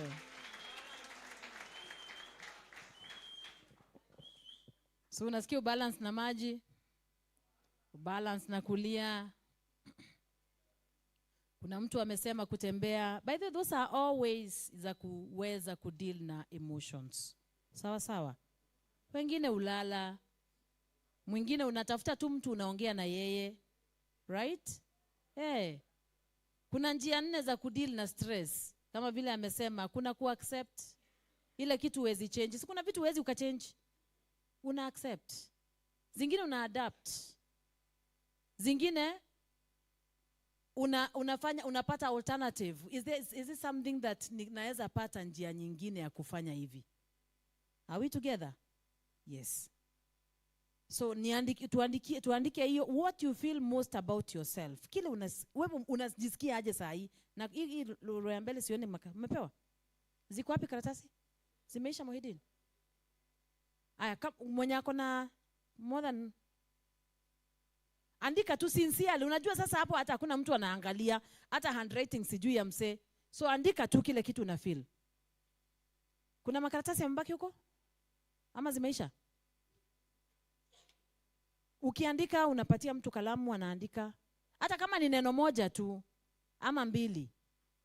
Si lazima uandike vitu mingi.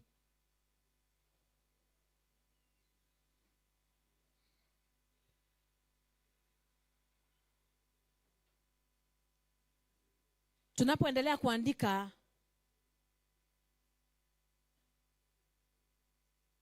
nataka pia kuuliza, katika ile kitu wewe unajijua nayo, ni nini, jambo gani moja unaweza change ama ungependa kuimprove about yourself? Ni vizuri pia ujiulize ukitoka hapa, ni jambo gani hilo either naweza change ama kuimprove about myself, ambayo inaweza ikanifanya nikuwe bora zaidi. Na nakumbuka ya kwamba daktari hapa alituuliza hata wakati tunaenda kufanya hiyo business, kama ni ya kuchoma mei, kama ni ya kuchemsha mayai, yoyote ile, huyo mwenye anataka kufanya hiyo biashara ni nani? Unaweza kutrustiwa wewe mwenyewe, unaweza kuwa msafi, because tunaulizana, hata ukipata leo nafasi, tuseme tuko na car wash, nasema tu kwa mfano, sijasema iko, ama tuseme tuko na hizo troli za kuuza mayai, ni nani huyo tunapea hiyo troli? Huyo mtu ni nani? Because again, hatutaki kukupatia mayai na iwe ya kwamba huwezi uza. Kwa sababu gani? Sababu moja inaweza fanya mtu akose kuuza hata ukiwa na mayai yenyewe. Anaweza kula, mwingine, sababu nyingine, Amadi? Yes? Laziness, good. Yeah? Angusha biashara kwa njia gani? Kukopesha, So kuna, yes, appearance, very good. Tuna appearance hapa kwa Deno. Tuko na kukula, mtu angushe bisi juu ya kukula hiyo mayai yenyewe, ajigonge, au sio? Si ndio? Mwingine, laziness, akose kuamkia kazi. Mwingine, akose, lakini unajua kukosa customer, lazima kuna kitu kinasababisha hao customers wasije, si ndio?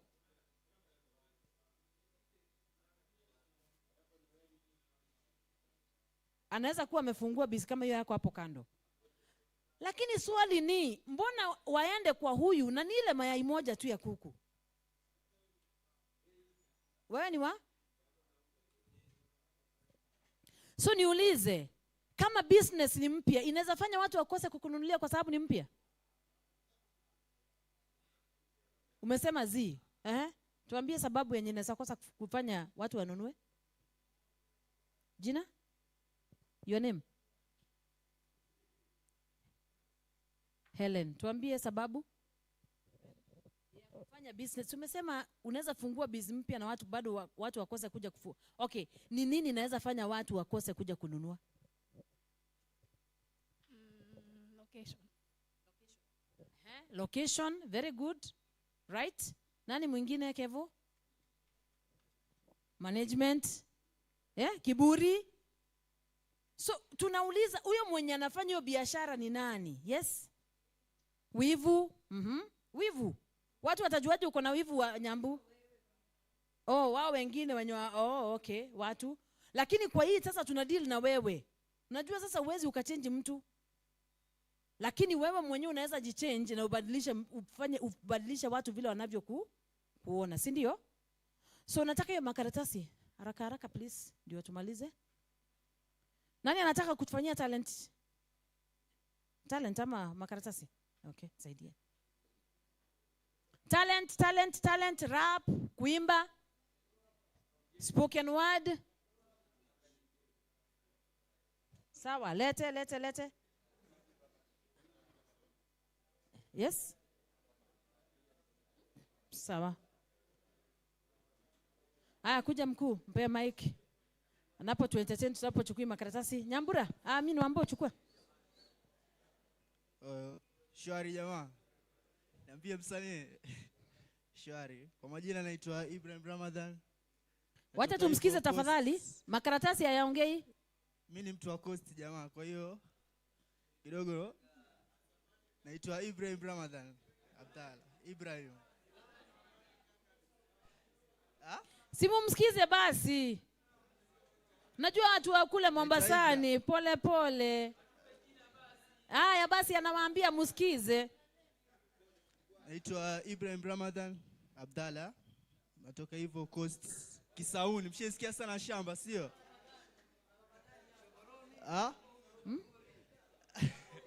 Iko sawa sawa. Sikiza hiyo jamaa, usio hapo juu. Simu msikize jamaa. Tutafika tu. Hapo juu. Bado tutafika tu. Hapo juu. Bado tutafika tu. Hapo juu. Bado tutafika tu. Yeah. Asubuhi kumekucha, yani mawazo kibao. Majirani mu mabati nachukiwa nao. Najitupa kwa biti kwenye mitandao. Ila ndo hivyo basi na cheki na kucheka nao. Mbalimbali ukiona kama na kukera. Ukiwa mnoko weni dress kupedera. Eti usishangae nimekuja kwako na kamera. Acheni jealous, Mungu siku zote wejiamini. Na so kupenda prezameni mweke chini sela. Kuwachuga kwa makini, walo kuzunguka so wote wanokuamini.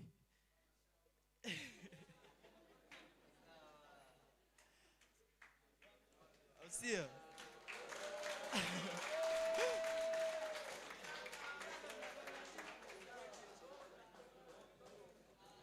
Eti naona kama muda umechafika, miaka 18 shakamilisha. Ewe Mola basi nipe hayo maisha marefu mazuri ya kunifurahisha. Kurasa mpya nataka kuanzisha. Ukiwa nami Mola mimi nitabadilika. Yale magumu yote niliyoyapitia, najua yote Mola utasambaratisha. Sami mtu mzima na wala so mtoto. Najinyima leo ni enjoy kesho. Na swali kosala niona kesho. Dunia mapito wala sio ghetto na jamaa. Mara ya kwanza hii jamaa ndo nashika mic Mswazi, usio? Iko sawa ndo nakuja, usio? Iko sawa. Can we celebrate him?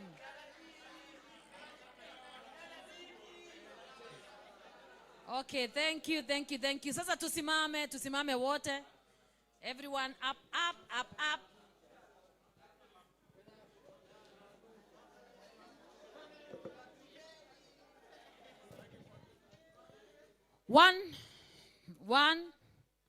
One, zipange vizuri. And two. Sasa kwani mlisahau? One. Tafadhali, tuachane tu na mambo ya one time. Hiyo wachana nayo. Si mambo ya one time na two time hapa. Aya, one. Mkuu, Baba Njeri, ni aje msupa. Yeah. 1, 2. Sasa, si kusema hivi. 2. What sabotage wewe. 2 and 3.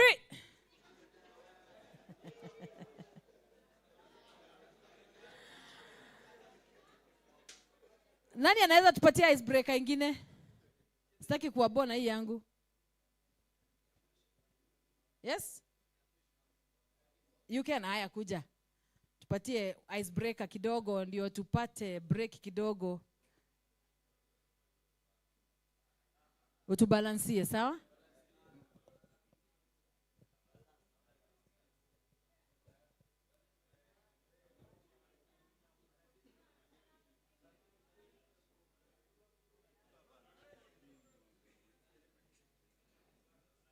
So si sasa mnaangaliana tu watu wawili tu hivi.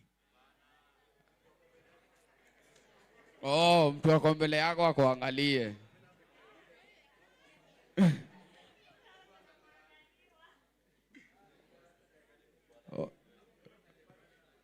Ama mtu angalie mtu anataka. Mtu angalie rafiki yake. So game inaendaga hivi. Kila mtu anaijua.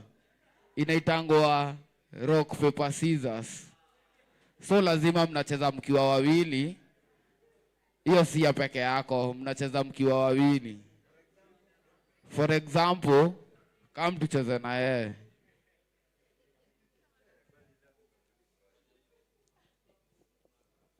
Sawa, fanya hivi. Tunaenda hivi. Rock, paper, scissors. Sasa hatuwezi katana. So bado tuko neutral. Tumebalance. Rock, paper, scissors. Saa mimi nakufunikia. Juu ni mimi niko na pepa. Nimekufuniki. Si ndio? Pepa inakatwa na makasi, scissors. Rock nayo inagonga scissors.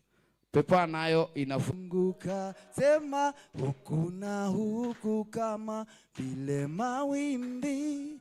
Upendo wa Yesu wanizunguka, mateso yakikuzidi kama mawimbi. Upendo wa Yesu wanizunguka, sema huku na kule kama mawimbi. Upendo wa Yesu wanizunguka, hata kichele kikikosa kama mawimbi. Upendo wa Yesu wanizunguka, sema kichele kikinikosa kama mawimbi. Upendo wa Yesu wanizunguka.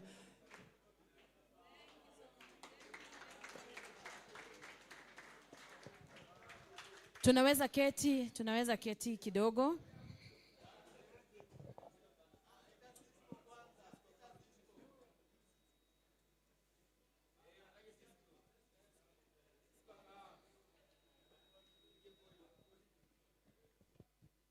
Atakuja tu lakini kabla akuje, sasa imemjua. Mkiwa na gig zenu huko pia mnajua, si ndio? And thank you Cisco for that. So nataka wapi Nyambu kuja?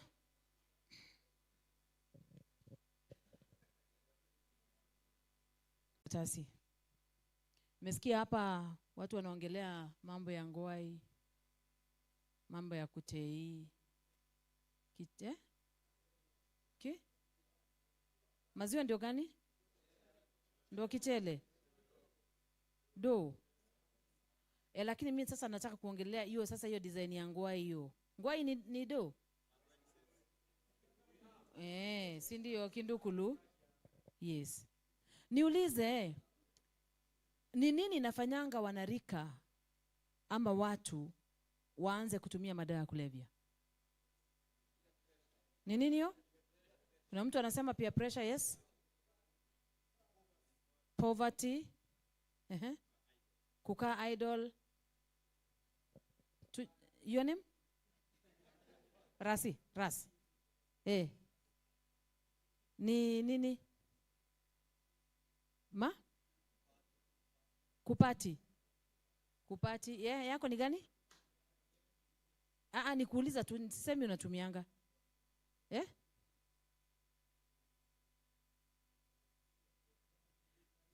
So kuna peer pressure, right? Kuna stress, wengine wamesema hivyo. Kuna poverty. Kuna mtu amesema kukaa idle. Wacha tu nione ule mtu anaweza kubali tu kushare na sisi story yake. How you started? Ulianza aje? Na ni nini ilifanya uanze? Mike imeenda. Nyambu nisaidie Mike kwanza. Nani yako willing kushare na sisi story ya drugs? Si lazima asimame. Nyambu kona yako?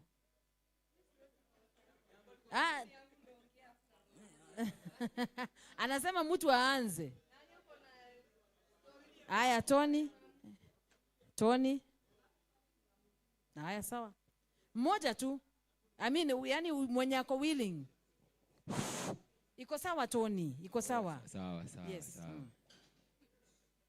Mimi kunaongelea ngwai. Yes. Okay, mimi sijakaa na wazazi wangu kamili walinilea. Mimi nimelelewa na nyanya na babu. Nyanyangu alikuwa mtu na struggle. Babu yangu pia alikuwa mlevi, mtu wa kutei. Tusikize tu tafadhali. So mimi kuingia kwa ngwai nianza kufuta ngwai nikiwa class 4. Na bado nilikuwa napanda. Hata sasa weekend home nitakuonyesha nimepanda.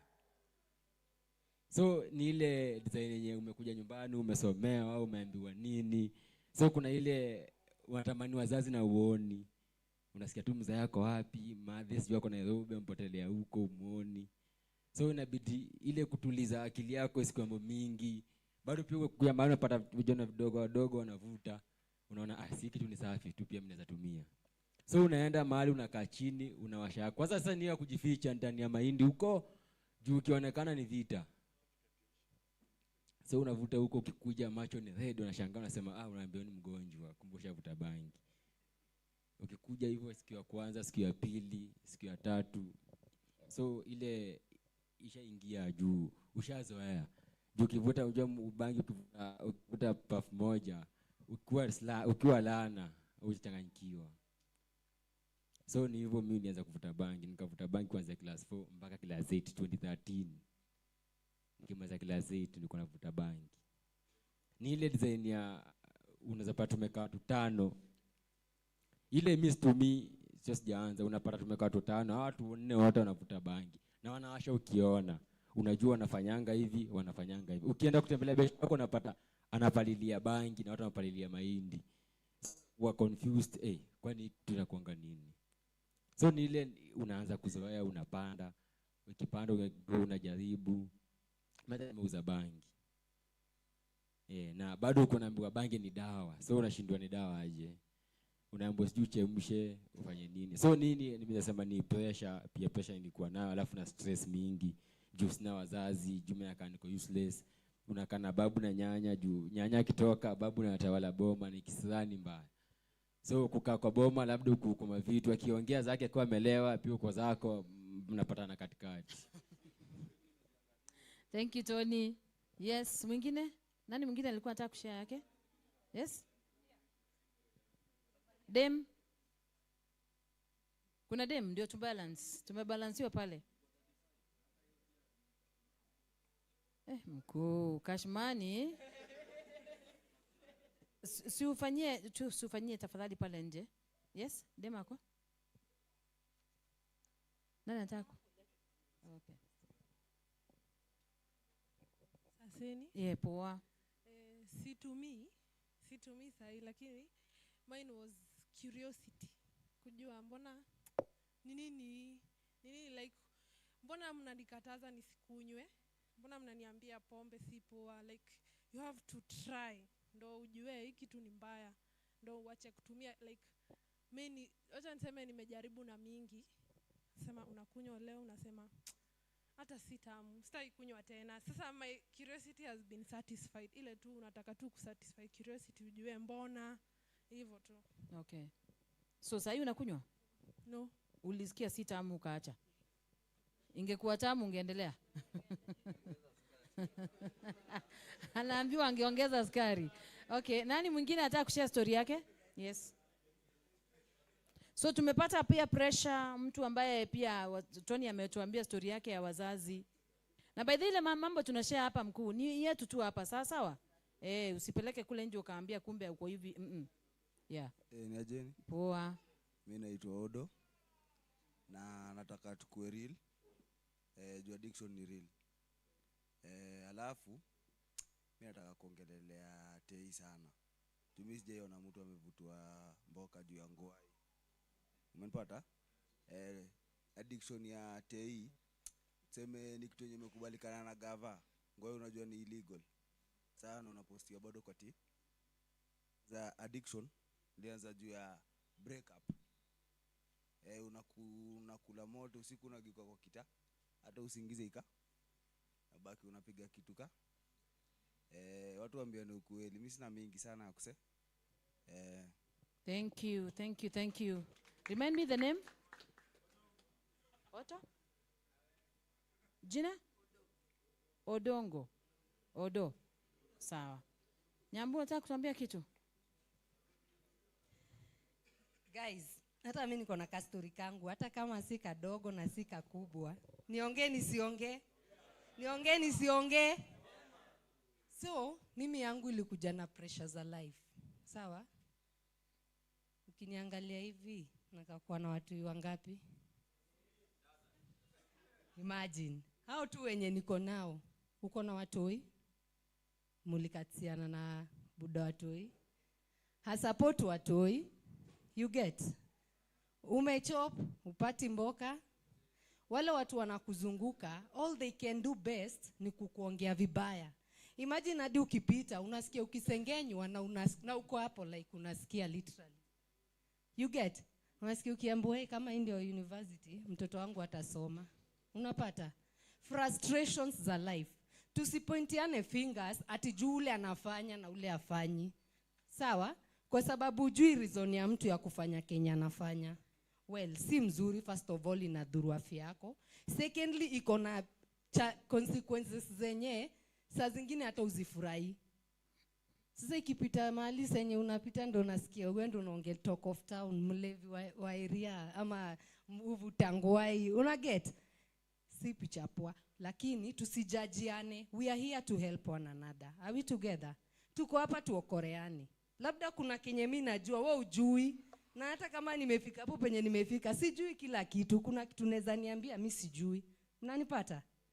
So tusijajiane, na tukitoka hapa hii story ibakie tu hapa. Fikiria vile unaweza saidia mwenzako atoke kwa hiyo addiction yenye yako. Most of us hata addiction yenye inatupata juu ya depression. Uko depressed, una mtu unaweza ongelesha, kila mtu area dipero wako wanakugeukia, hakuna mtu anataka kusikia. Nani anaweza sikiza mlevi first of all? Who can listen to a drunkard person? Nobody. So hiyo challenge unakosa hadi mtu unaweza fungulia roho, umwambie mashida zako, uache kutafuta hiyo furaha kwa tei. Because I personally nilikuwa naenda kusearch happiness kwa pombe. Nikipatana na walevi wenzangu we laugh. Nikirudi home napata madha amenibondea very bad. Sawa? Sometimes we look for happiness in those places. Na ndio maana nimesema situation yako sio situation yangu na sio situation ya ule mwingine. Kila mtu ako na sababu zake kwa nini amejipata kwa hiyo situation yako. What we can do best, praying for one another, helping one another. Kama lazima uende utei, si leo nikuje nikwambie niaje bro, si twende hata out tukaende swimo. Tukatole huko ma stress, to find solutions zingine za kutu make happy in life.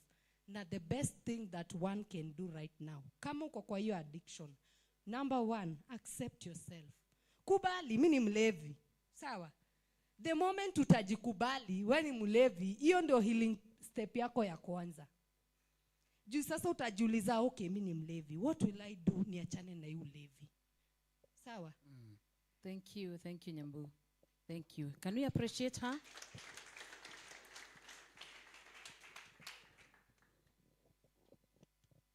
Kwa sababu naona Apostle amefika na ni vizuri tumpatie heshima zake.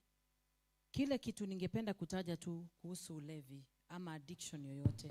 Hakuna mtu alianza kutumia drugs, and I'm sure wale wote tumeongea story yetu hapa ya drugs. Hakuna mtu alianza kwa sababu alikuwa anataka kuingia katika addiction. Ama kunaye? Hakuna. Ulianza, Tony ameshare na sisi story yake. Odongo pia ameshare na sisi story yake. Nyambu pia ametuambia hapa mambo yake, na hata mwingine yote yule yako pale. Hakuna mtu alianza kutumia drugs kwa sababu alikuwa anataka kuwa addicted. No one. Lakini ulijipata tu. Either peer pressure, wengine depression, wengine stress, ukafikiria wacha upige moja alafu uondoke. Lakini ile moja ulipiga ukapata umeendea ya pili, ya tatu, isipokuwa mrembo wetu hapa alisikia iko tamu na hakujua siri ya kutoweka sukari, basi hivyo ndivyo aliacha. Sawa sawa? Lakini wengine tunaweza jikuta ya kwamba ulianza, umeendelea na unashindwa kuacha. Kwa sababu nayo inazoea, system ya mwili inazoea hiyo pombe, akili zako zinazoea hiyo ngwai na zinakuwa haziwezi function bila. Unajipata ya kwamba hata wakati ya utaki unajipata tu unapiga. So lakini that's a story for another day. Na kwa sababu naona tuko na makaratasi mengi, maybe tukimaliza na Apostle na tuwe bado tuko na time, tunaweza zipitia. Nimeona zingine mumeandika mambo mazito pale, na ni mzuri, hiyo kufunguka ni mzuri sana. Kwa hivyo tampatia Apostle nafasi aweze kutusalimia na kutuambia kitu moja ama mbili. Can we stand up? Tunaweza simama, si ndio? Ngoja. Si usimame. Yeyote yule ameketi simama. tunataka tumpatie ile tumelearn leo. Inaitwa how many factorials? 5 factorials, right? Na msiniangusha wakuu, sawa? And in 1 2 3 can we start?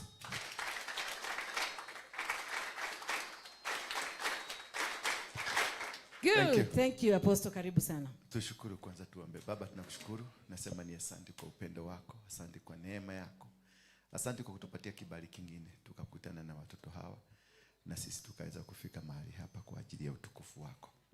Ninakuja kinyume na kazi zote za giza na mipango yote ya shetani juu ya watoto hawa na watu wote waliohusika, na kuomba ukaniongoze niwe chombo tu cha kutumika kusaidia na kufanikisha malengo yao. In Jesus mighty name. Sasa mimi naomba uone niangalia na macho. Usifunge macho at least. Unaweza kuketi. Yes, how are you? Salimia mwenzako.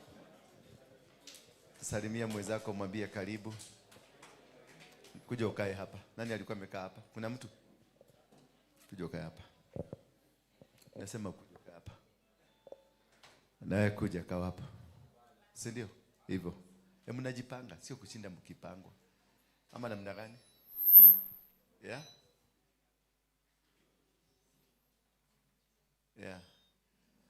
Habari zenu. Mimi nilikuwa nimesema my youth wakuje. Naona kumekuja wa mama. Ama ni youth mumama. Alijipata. Akakuwa mama. Hata huyu ni jensi. Una uhakika? Ni jensi. Na wewe? Naona kama uko na mapacha. Ama ni kamoja? Ati? Ni baraka? Kwa hivyo si youth, ni baraka. Una chat na nani? Unaangalia nini? Unaniangalia hapo ndani? Unioni? Ni miss call. Mwambie sasa huko kwingine. Si ndio? Cisco, Man Lion. Kumbe utarudi. Njoo tu nikote. Ni aje Buda. Ujaanza vituko. Ujaacha vituko.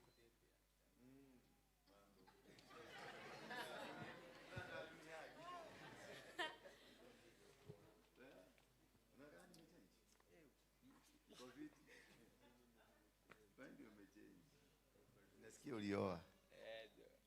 Hapa tulitaka mayudhi, hatukuita mababa. Ameoa. Uko na watoto wangapi sasa? Ako wapi? Anafanana na wewe? Hebu mulete. Mulete. Mamaka ako wapi? Mulete. Huyu ndio msupa. Huyu ndio mpoa wako. Ulimkatia mamistari. Hebu ni mimi. Mimi ndio Guka. Mimi naitwa Guka. Sema Guka. Guka. Niita Guka. Hajazoea? Hajazoea kuingia mtaa kama hizi. Madhi yako wapi? Madhi alikuwa. Chatoka. Okay. Huyu Man Lion ndio tulianza na yeye church. Maboys wa kwanza ambao tuliwachukua nikawa train. Alafu sasa akavuta banki, ikamwambia jitoe. Na kamekula vizuri. Ukaleta kwa ofisi nikabariki vipoa. Baba, ni aje? Unaona tumeendelea ama tujaendelea? Endelea dadi. Nilikuwa na watchika video zako tukiwa huko City Stadium. Juzi tu. Nikafikiria nikupigia simu, nikaona huyu jamaa wacha tu alingalinga kidogo. Mimi ndo nimekuwa nikitaka sana hiyo opportunity. Nimekuwa nikishindwa ndakuja aje. But ime happen, nimekuja. Nimekuja. Man Lion. Kani nimenyenyekea mbaya sana. Jo nimemwambia aje, the first person who believed in me. Na aliniambia Cisco kuna kitu yenye watu hawana. But sasa ya kujisikia ati wewe umeshafika, unaona? Actually, dad naweza wapatia story kama unaweza nikubali. Wapatie tu. Lakini si mrefu. Si mrefu kidogo tu. Apostle Reverend Waroinge. Hapana, Apostle. Apostle. Dad nilikuwa after nimetoka shule kulikuwa na staff kama hii ya mayouth. CFC ilikuwa hapo hivyo stadium. Mali kuna uzagwa pikipiki za boxers la ilikuwa gani second floor I think. Tulikuwa tunaendaga huko hivyo cha. Sasa kulikuwa na function kama hii. Nikaendaga.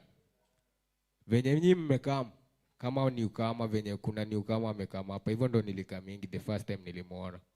Ikakuwa mtu mwenye akona talent anaweza fanya nini? Anaweza come showcase talent yake. Hapo hivyo ndo pia mimi nikatokea. Nikafanya spoken word. Before nimalize spoken word alikam. Yeye mwenyewe kwa stage, kwa altar that is. Akaniambia jina yangu ni nini, nikamuelezea nani amenileta. Nilikuwa gani nimeletwa na one of the members. Madam mwenye alikuwa ni rafiki ya mamangu. Pia ni pastor. Akaniambia Cisco, nimesikia ukiperform na venye una perform uko na kitu. Na hii kitu yenye uko nayo inaweza kupeleka mbali. Two things, either ukubali God akulead nayo. The second thing ni ukubali ujilid mwenyewe. Sasa si juu obvious ni new words, lazima ukue, lazima ndakubali God afanye nini? God afanye mambo yake. Juu pia mimi nataka kukafunga hapo nataka kukafunga. Dada akanichukua. Since your day nikakuwa kama sano wake. Believe me not, unaona dad mwenye ako hapa. Uni mtu mali alikuwa lazima ningekuwa. M-Pesa pini yake wewe jua mimi hadi nilikuwa najua. Alikuwa ananipatia gadi, alikuwa amenitrust to the fullest. Sasa pale either kubali Mungu akuongoze ama kubali ujiongoze. Mimi nikakam through his leadership. Nikiwa chini yake tunaenda church nini. Hizi kamera, the first TV station yake nilikuwa among watu wenye walikuwa na director akina cameraman. Nikakam nikajua the Bible through him, nikakuwa the pastor. Mimi mnaona hapa hivi. Nimekuwa pastor wa mayouth kama nyinyi kwa chati yake. Nikalead, nikajua kumbe mimi niko na kitu yenye sikuwa nadhani niko nayo. But through him nikajua niko nayo. Life goes on. Kuna ups na downs kweli. Kuna mahali pia ukifika challenges zinakuwa mingi kweli. Na kwa spoken word zangu kuna kitu mimi husema usipende sana kusikiza watu. Juu si wewe uliumba watu. Mbona ujifanye unawajua? Usipende sana kusikiza watu. Juu si wewe uliumba watu. Useme unawajua, si ndio? Kusikiza watu nini nikaanza kuona hata Sarev sasa pia yeye ni kama ni kama ni lead po, unaona? Misguided hivyo ndo niliend up kutoka kwa church ya Rev kulingana na kusikiza watu. Bro, sister, it's been 5 years. Nakwambia nimepata maneno. Hakuna kitu sijaona. Hakuna mali sijaingia. Na Saimo wa sai ama Cisco wa sai compared na ule Saimo mwenye alikuwa amereiziwa amekuwa hadi pastor. Mimi na feel hata niko disappointed with me at times juu. Enyewe singekuwa hapa mali niko. But dad, I'm sorry in front of all these people. Niliwaambia he's the only person mwenye alinipatia stage yangu ya kwanza. Kaniambia niko na poetry na naweza ifanya. Mayouth kama nyinyi wakinisikiza wanaweza turn to God. Nimejifeel na nimefeel mayouth wengine tu, si nilikuwa pastor, I was a leader. But niliacha hiyo cheo jia kujisikia mimi nimefika na sawa mingi. Unataka kurudi? Dad, mimi nataka kurudi. Piga magoti yako hapa chini. Simameni kwa miguu yenu. Tusimame tu. Hata wewe piga magoti yako. Baba, katika jina la Yesu Kristo, huyu ni mtoto wako. Ulimleta mikononi mwangu na ukaniambia niweze kumtunza, kumlea na kumwelimisha aweze kusimama kwa njia thabiti. Licha ya kuwa alisimama, lakini alikuja akatereke, akaanguka, akaondoka kwenye mipango yako. Maana amerudi sasa kama yule mtoto aliyekuwa mpotevu, na amekuja kwa baba yake. Na kushukuru tena, maana nilijua siku moja utamregesha kwa ajili ya utukufu wako. Ninamregesha kwenye madhabahu hii, ninamregesha kwenye kazi zake zote, ninamregesha kwenye njia zake zote ambazo alifanya na akafanikisha, na maisha yake yakakuwa mazuri, na akakuwa na taaluma nzuri. Na kutoka leo, Jehova Baba, na kuomba tu mkubali tena, in Jesus mighty name, amen. Endo kai pale. Yes. Thank you. Huyu niliinvest na yeye mpaka akasimama akakuwa pastor. Alikuanga tu mgodi, mtu wa bangi, mtu wa madawa, lakini alichange na akakuwa mtu mzuri. Lakini pia pressure, si mchukuli vibaya waliokokaga na huyu. Huyu naye alikuwa na tudread twingine kuja. Alikuwa na tudread twingine unaweza fikiria ni nywele ya fuko. Huyu jamaa mnaona hapa alikuanga mgodi mbaya sana. Ndio wale wasee walikuwa wanachukua magari, wanatoa hapa, wanapeleka Tanzania.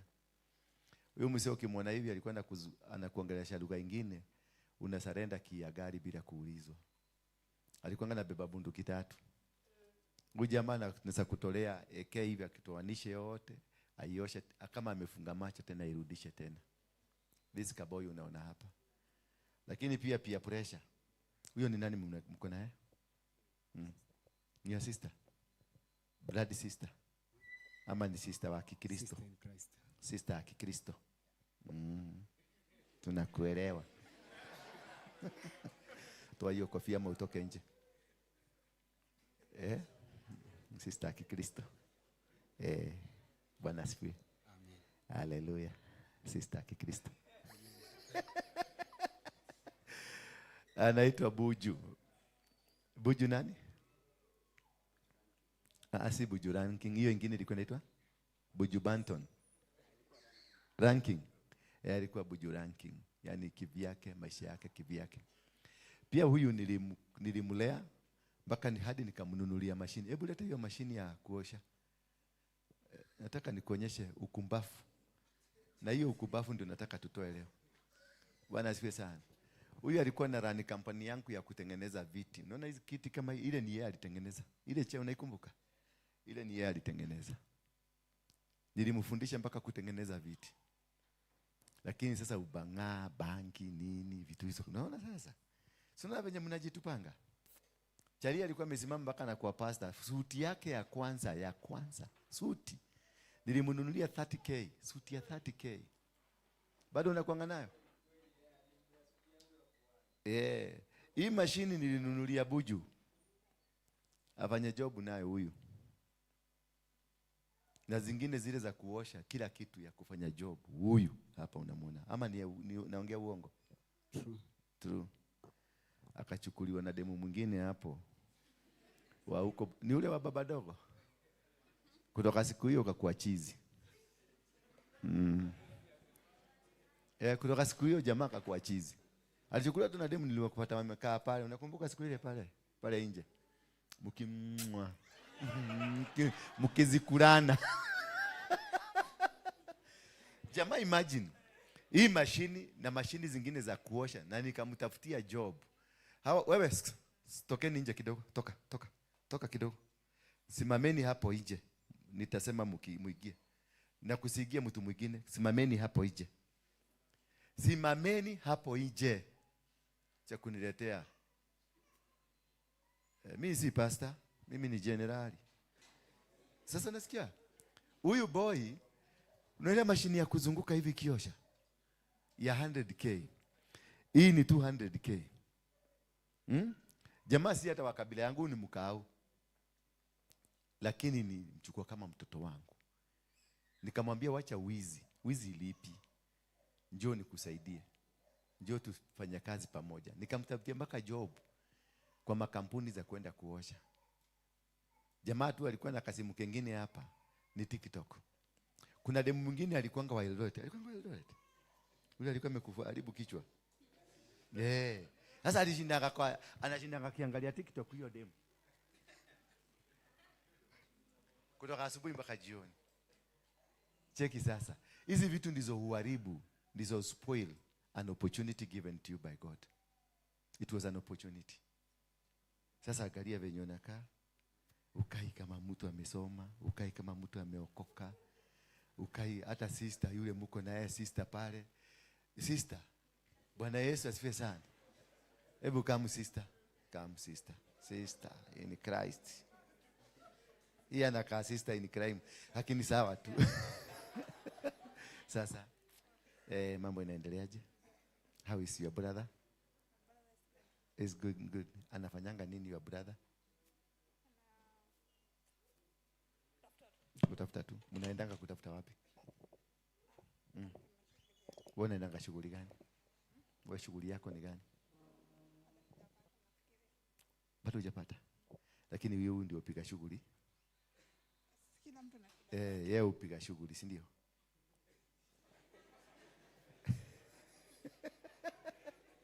Yeye ndio waso.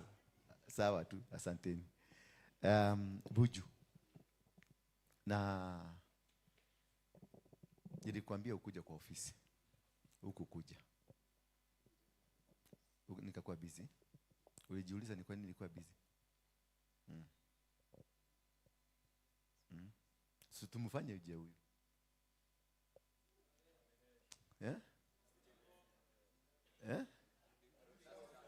Aruni Boka. Nasikia tu kitu inaniuma sana. Tu piga magoti yako hapa chini kuombe.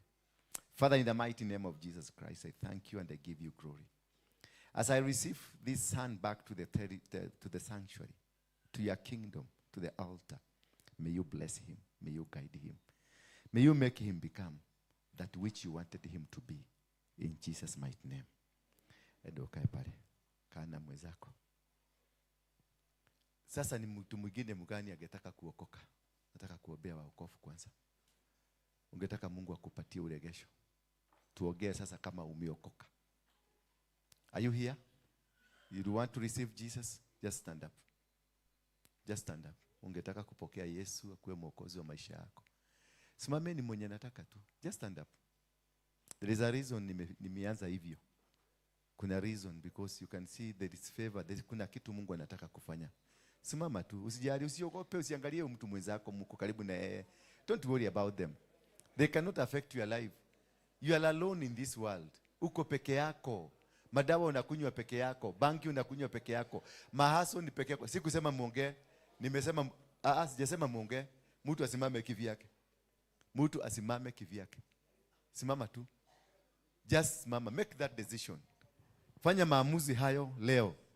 You will see life will change in your life. Maisha yako itabadilika. Just make that decision. That decision. Si kuhubiriwa. Ndio utakuja kusema siku moja hakuna mahubiri, si kuhubiriwa, niliokoka tu. Usiseme ati Bwana anakuja kukusa. Hapana. Make that decision. Useme leo nataka kuchange. I want to surrender to Jesus Christ. I want to make it work for me. I know umepitia kwingi, umepitia mahazels nyingi. Wengine hapa, kuna wengine hata wamepanga kujiua. Wengine wamepanga kufanya maovu. Wengine wako wanted. Hello? Kuna wako wanted, wanatafutwa. Kuna watu wawili hapa wanatafutwa. Kwa ile crime ulifanya. Kama ni wewe, simama tu. Nikusaidia kwa sababu inaonekana this week utaenda Sayuni. Na wewe ambao ulikuwa unapanga kujiua, wewe ambao ulikuwa unataka, umefikiria huko na mawazo suicidal, simama juu. Maana naona jeneza yako imeteremka. Ni nani? Ni wewe? Ni wewe ulipanga kujiua. Kuna maboys watatu wanatafutwa na makarao. Kuna crime ulifanya mahali fulani na picha yako imepelekwa. Na wamesema ni urambe nini? Ndio nyinyi mtakula kopa. Mtameza kopa. Kuna mwingine hata wazazi wake hawataki kumuona kabisa. Wazazi wamesema hawataki kukuona, yani wamekukana kwa sababu ya tabia zako. Simama. Simama tu. Simama, maana hiyo ni laana imeanza kukupata sasa. Simama. Umekataa? Si ni wewe uko na jacket? Uko na jacket, umepaka jacket ile inalianga shwi shwi shwi shwi shwi shwi shwi shwi shwi shwi. Yeah? Yeah? Amesimama. Utaki na ni mdemu?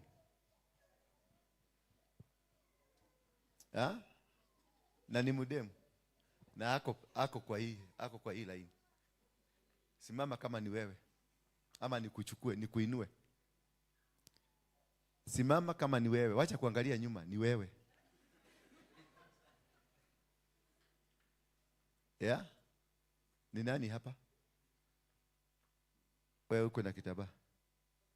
Wewe uko na kitambaa. Hebu simama.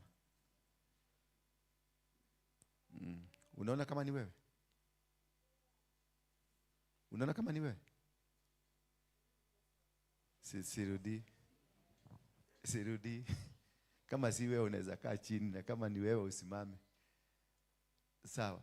Nani mwingine anasikia tu? Unasikia kwenye moyo wako, I need change in my life. Umefanya vitu mpaka unaona this is not right. Just stand up. I want to pray with you. I was one of the most dangerous people in this nation. Mimi nilikuwa gangster. Hello? Sema gangster. Enda Google jina yangu. Hello? Nilikuwa gangster. Wewe wacha wewe unabeba kisu. Mimi nilikuwa nabeba AK. El Chapo. Na sasa bado si ati naweza kushindwa sana. Si ati naweza kushindwa. Wewe unaweza kunishinda na TikTok lakini hauwezi kunishinda. Simameni hapa. Inaona hapa hii audio yote hii, kama unajua umemess mahali, because najua umemess. Kuna kitu ulifanya mahali. Na si leo umefanya, juzi ulifanya, na siku hiyo nyingine ulifanya. Simama juu. Kama unajua kuna kitu ya wenyewe ulichukua mahali. Simama hapa hii audio yote. Naona hapa mpaka kwa yule msichana, nyinyi mko hapa. Simama kama unajua kuna kitu ya mtu umeiba, umechukua. Simama. Simama. Simama. Nasema kama unajua kuna vitu umefanya ambayo sio mzuri, simama. Nyinyi mko hapa. Na nimewapatia dakika 2. Dakika 2. 30 seconds zimeenda. 30 seconds zimeenda. Nionyesha mtoto baba. Batie mami. Kuja unyonyeshe mtoto.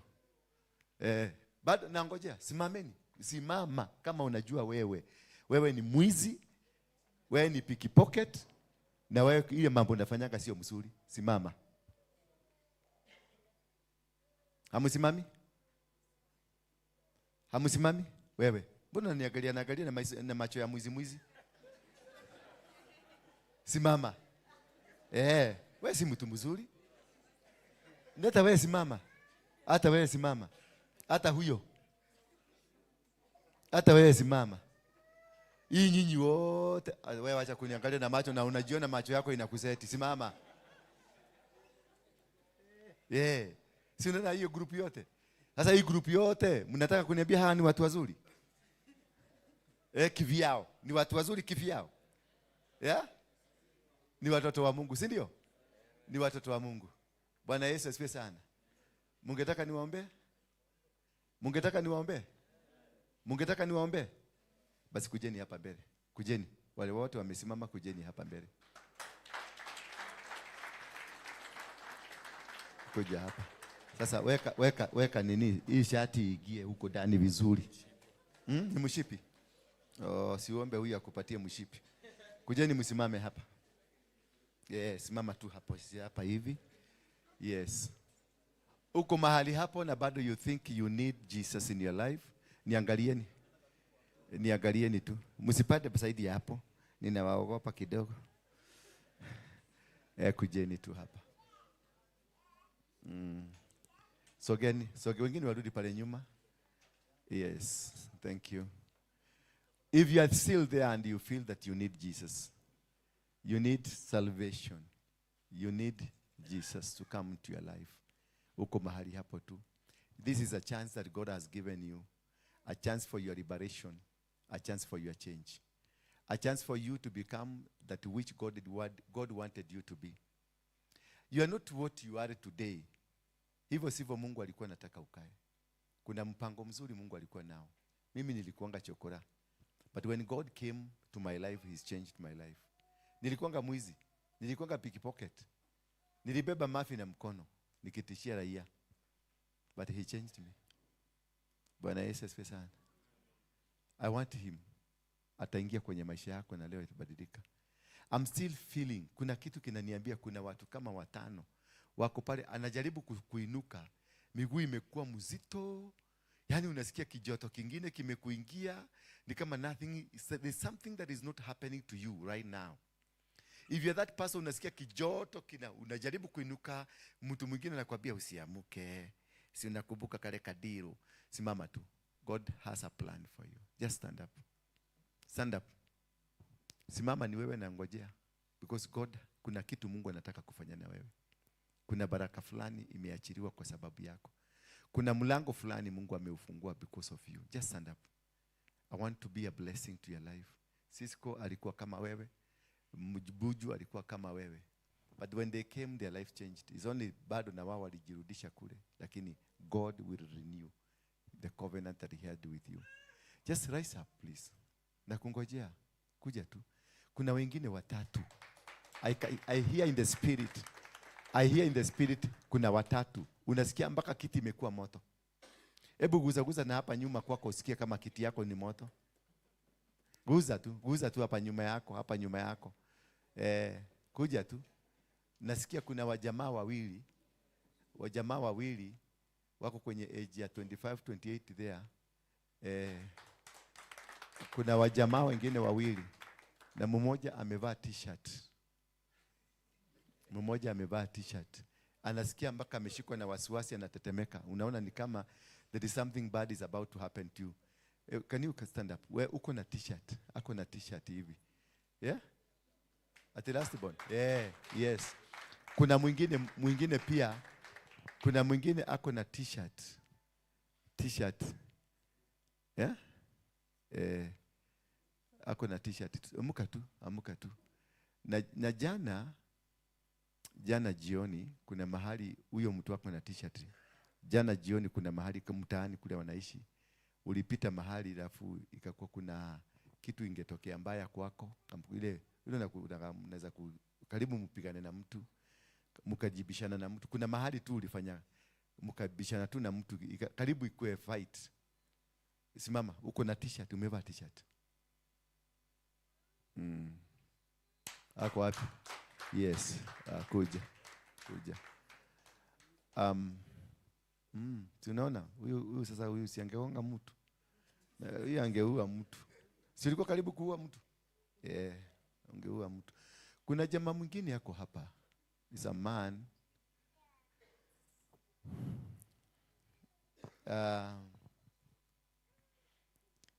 Hauna amani kwako. Ni kama hauna mahali pa kukaa. Yani ni kama umeshindwa hata kulipa nyumba, umeshindwa, yani maisha yako imefika lakini umejishindwa, yani unafanya bidii yako lakini nothing is working. Unafanya bidii sana lakini nothing is working at all. Hata umecholea mpaka kuuza wenyewe, umecholea mpaka mayai za wenyewe, nothing is really working. Simama tu. God has something for you, come. Kujeni tu, hata wewe kuja. Yes. Kuna jamaa mwingine yuko hapa.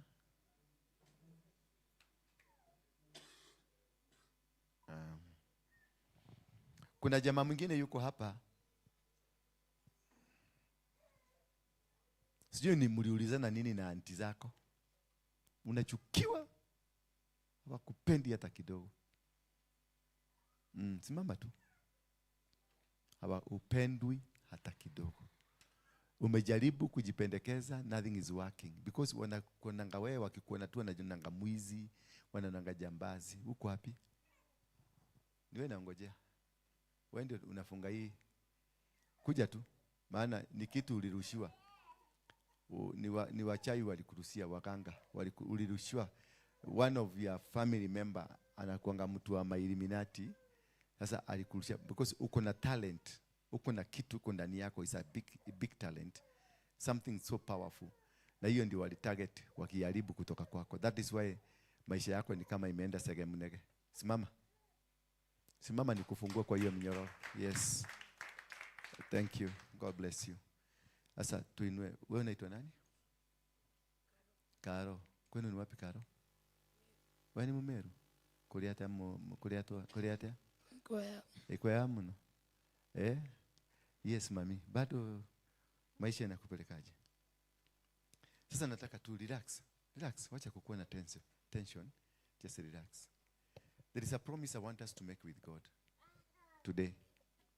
Na huyo Mungu hata kuacha. He will walk with you. He will bless you. Nilikuwa kama wewe tu. Nilikuwa na tunywele kama Hutu. Lakini kangu kalikuwa ka brown. Maana sikuwa naosha. Kalikuwa kama nimetoka kwa fuko. Hello. I lost my direction of life. I didn't have any hope in my life. Nilikuwa tu niingojea nikukufa. Siku moja nilipigwa risasi pale industrial area, Enterprises Road. Road A. Tulikuwa tumeenda kuiba kwa Muhindi. Polisi waliacha kama nimekufa. Nikawekwa na hawa mabuti boot. Wakakuja wakaniweka kwa Land Rover. Wakanipeleka mpaka pale City Mortuary. Karibu hapo Bagadi ndio nilifufukia. Wakienda kuruka bambu. Nikaangalia nikaona ni kama niko na maskari. Kuangalia hivi nikaguza nikaona damu. Niliruka. Nikatoroka. Nikatorokea na huko chini, huko Umashi na huko chini. Nikaenda hosi ambao tulikuwa tunaenda na nikatibiwa. And then nikiwa mahali hapo I heard the voice ikiniambia change your ways, I will bless you. Na kutoka hapo maisha yangu ikaanza kubadilika. Unfortunately ni tena nikapatwa na ngori, ikanipeleka Kamiti na ilikuwa robbery. Nikahukumiwa kunyongwa. Nikapelekwa kwenye mashini ikakataa kufunguka. Tena nikasikia nikiwa hapo kwa hiyo mashini nikasikia sauti, nitakubariki. Nilikuwa nimelose hope na maisha yangu. Lakini there is always a voice ambayo ilininenea ikaniambia nitakubariki. Haukuzaliwa ukue chokora. Haukuzaliwa ukue mwizi. Haukuzaliwa ukue mtu mbaya. Wewe ni mtoto wa Mungu. You carrying the image of God. And God said, let us make man in our image. In the character of God, man was created. In the character of God, man was created. You are a character of God. You are the image of God. You are the face of God. That's how you look. That is how God looks like. Mungu anafanana na wewe. Mungu hajanyoa hii. Mungu hajanyoa hizi. Mungu hana madredi, lakini anafanana na nani? Hii sura yako unaona. Hajatoboa hii. Ako sasa, ako nomo. Ukitoa hii, you look like God. Ukiacha hiyo tabia mbaya, you look like God. Ukikaa vizuri, you look like God. That is how God wants you to be. And this is why God will want to bless you. This is why God will want to make you become somebody else. Wengine wetu tumevuta bangi, wengine tumekunywa madawa. Wengine wetu tumeingizwa kwa Illuminati bila kujua. Wengine wetu tuliuzwa bila kujua. We are in another world. Nothing is happening in our land. But God has a second chance for you. God has a second chance. He has a plan and a good plan for you. Just surrender to Him fully. Usisurrender because of today. Surrender and just utake kufuata. Utake kufanya nini? Kufuata. Na kukaa. Kufuatilia huyo Mungu. Utaona atakubariki. Bwana Yesu asifiwe sana. Mimi nilikuwa chokora. Nilikuwa sina tumaini hata kidogo. Lakini saa hizi, leo jioni naingia ndege naenda Amerika. Kuhubiri. Leo jioni. Wao ukirudi kwa mtaa mimi nafanya nini? Nasafiri. Ati twende nayo? Lete passport twende nayo. Uko na passport? Uko nayo? Iko wapi? Uko mtaani utaniletea. I will plan for you. Hata afadhali uende Uganda ama uende Rwanda. Lakini usikie umeingia ndege, umefika mahali. Do you realize that God has a plan for you? God has a good agenda for you. Mimi sikuwa naamini ati naweza kuingia ndege. Sikuwa naamini kabisa. Sikuwa naamini naweza kudrive gari yangu. Sikuwa naamini naweza kuishi Runda ama naweza kuishi Muthaiga. I live there. Na nilikuwa nakaa kwenye nyumba ya makato, nililala kwa mtaro. But I made a positive decision. Nikasema this is enough. I want to search for God. I want you to start this journey today. We begin this journey today ya kumtafuta Mungu. I want to be your father. I want to be your friend. I want to be your mentor. I will walk with you. Nitakusaidia mpaka usimame. No matter how people look at you. Kuna watu wanakuonanga wanaona mwizi. Kuna watu wanakuonanga wanaona kifo. Kuna watu wanakuonanga wanaona takataka. Wanasema unanuka. Lakini hautanuka mbele za Mungu. Huyu Mungu atakubariki. Wangapi wameamini hivyo? You believe in this God. I want you to make a personal decision. Yes, that personal decision. Useme, today I want to completely change. I know it is difficult. It is very difficult to completely change because ile situation yuko nayo. But I know if you make an effort, you will get into the change. The change is found. Ni kutafuta mtu anatafutanga change. Ni kuendanga. Hata sasa sijakamilika kabisa. Bado niko na haso tungine tunanipelekeanga. Naona nimekosea. But niko kwenye process ambayo inanipeleka. Usione kama sasa kwa sababu umeokoka sasa mambo yako itabadilika today. Hapana, itaanza. It is a transition. Tutaanza kasafari. Umukikubali tuende na nyinyi. I will walk with you. I will make you become very successful in life. Just because God has done it to me, I want to say to thank you to God by also standing with you. Are you ready? Inua mikono yenu juu. Inua mikono miwili vizuri kama mtu amesarenda ama mtu amekapa. Sema, Bwana Yesu, mwana wa Mungu. Uliwekwa kwenye msalaba kwa sababu yangu. Walikutesa kwa sababu yangu. Walimwaga damu kwa sababu yangu. Ndio mimi nikombolewe. Nainua mikono yangu kusema nahitaji ukombozi. Nahitaji kufunguliwa. Nahitaji kushindaniwa.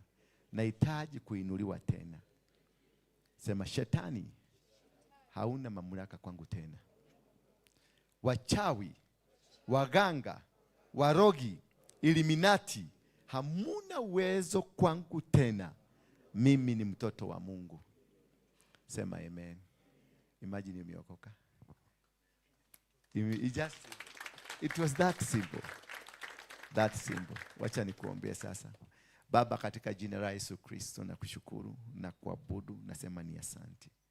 Hawa ni watoto wako. Nilikuwa kama hawa. Nilikuwa nimepoteza mwelekeo. Nilikuwa hata sipendi watu wa familia yetu. Nilikuwa sipendi wazazi wetu. Nilikaa miaka 4 bila kuonana na mama yangu. Nikitembea kwenye mitaa. Lakini ulikuja na ukaniokoa. Na ukaniambia mimi ni mtu wa maana. Hivyo umeambia watoto hawa ni watoto wa maana. Wana uwezo, wana mamlaka makubwa. Ninawang'oa kutoka kwa minyororo ya shetani. Madhabahu ya kifamilia. Madhabahu ambayo yanabatanishwa na damu ya kifamilia. Na maeneo waliotoka. Maeneo ya wachawi, waganga. Madhabahu na foundations za kishetani. Zote ninazivunja katika jina la Yesu Kristo. I remove them from the yokes of the devil. From the chains and powers of darkness. Ambazo zimekuwa zimewafunga. I break every covenant. I break every written covenant. Every spoken covenant. I break every altercation. Powers of darkness. Maneno yote yaliyoandikwa juu ya watoto mabaya yote ninayafuta. Ninawatangazia ushindi mpya, neema mpya na kibali kipya katika maisha yao. Ati ya kwamba hata kama wako kwenye mitaani, wako kwenye mitaro, kutoka leo maisha yao imebadilika. Ninaomba Baba, bingu yao na ikafunguke, na kila kitu wanachokifanya kifanyike tena upya kwenye utukufu wako. In Jesus mighty name. Somebody say amen. Tukaeni pale. Tuendeni pale. Man Lion, enda pale, uanze kazi. Chukua, mshikane na Florence na wale wanahusika hapa. Muanze kazi. Urudi kwa kazi yako. Yes. Yeah. Florence, huyu ni pastor wa youth. Na youth tunywele ameweka kwa kichwa, uhakikishe tumeaguka. Yes. Eda train this. Hapa kuna pastor, huyu ni pastor. This is a pastor.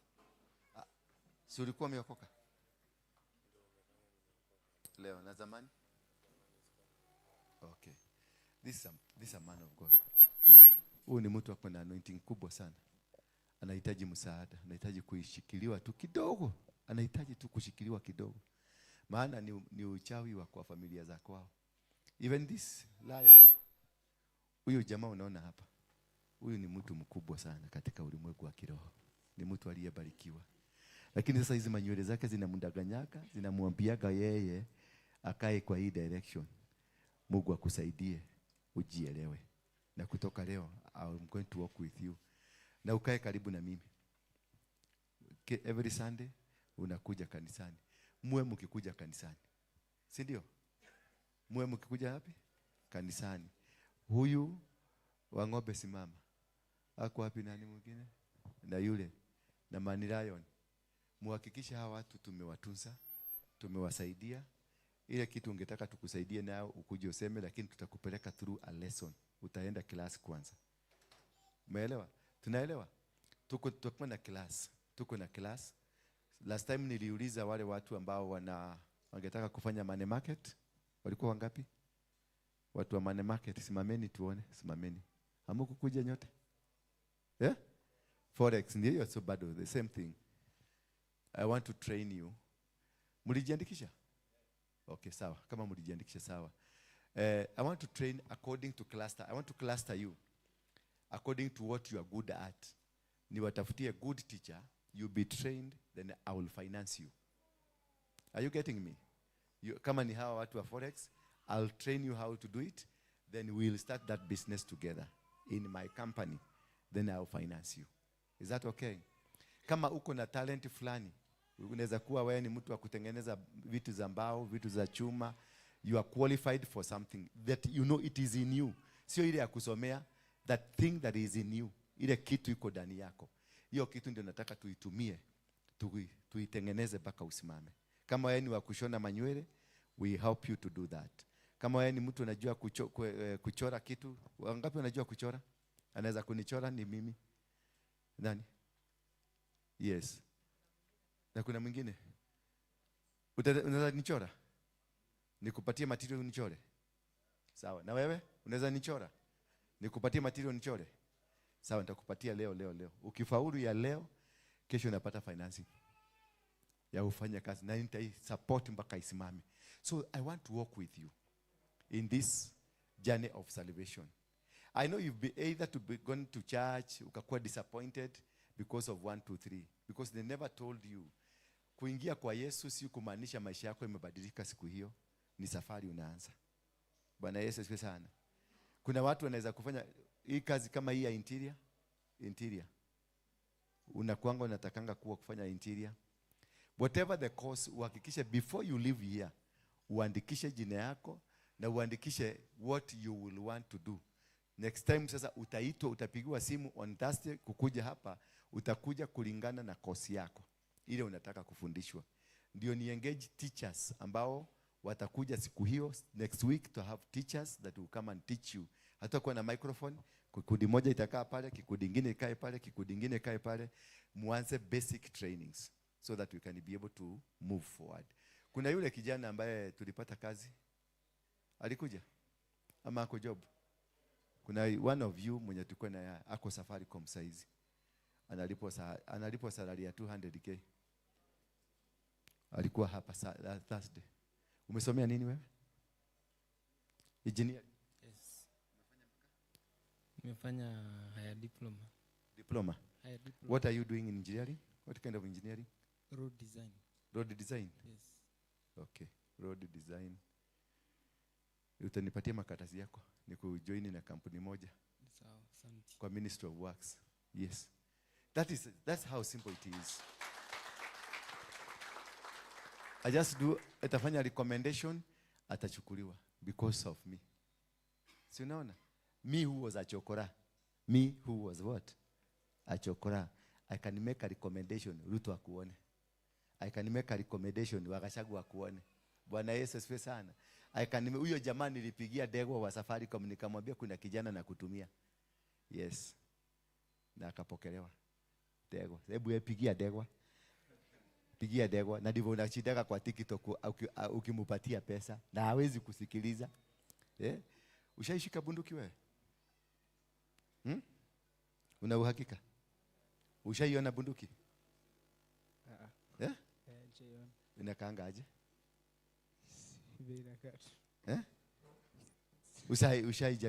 Ushajaribu toy, kutest toy hivi? Toy?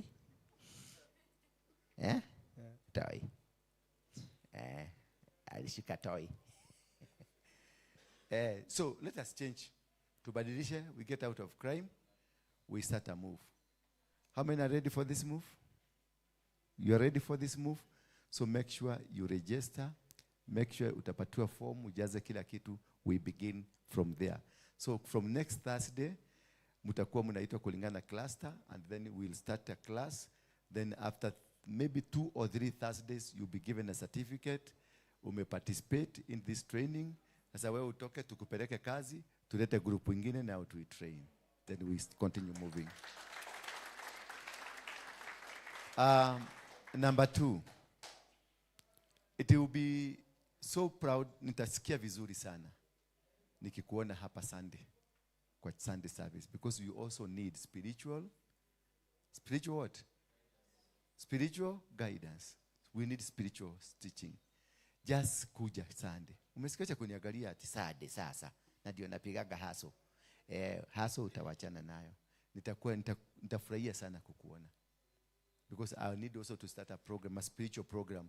Mwanze kufundishwa spiritually. We have pastors hapa watakuwa na train. Also to understand the other side of the spiritual life. As you also understand the other side of the world, you need also to understand. How many of you can promise me on Sunday mutakuja church? Just promise me. Lift up your hand. Inua mkono wako juu kama unajua Sunday utakuja. Simama na miguu yako ndio tujue wale watakuwa marafiki zangu immediately. Sunday. Hawa wengine hamwezi kuja? Mnakuwa kabisa. Ferrari. Nini nimekuletea hapa leo? Mmekaa mguu. Hata Sunday utakaa mguu tu. Kama unataka kukuja Sunday, simama kwa miguu yako. If you know that you want to come on Sunday, yes. Hao wengine, wewe hautakuja, utakuwa wapi? Kuna church unaendanga? Wewe unaendanga church nyingine? Ukweli. Na wewe sasa unaendanga church kweli? Wewe dagi, mbona hutaki kukuja Sunday? Ukifanya nini? Ukipewa fare? Ukikuwa nayo na wewe? Utakuja na yeye? Na wewe? Ukipata fare? Lakini ya kwenda mtaani unapatanga. So wale ambao kujeni saidi, wao ambao watakuja Sunday, kujeni saidi. Nyinyi ambao hamtakuja Sunday, rudini saidi ingine. Rudi huko. Najua sasa ndio mambo imeanza kugawanyika. Kujeni watu wa Sunday. If you know that you come on Sunday, come this side. Ndio to organize venye I'll organize for your transport to come.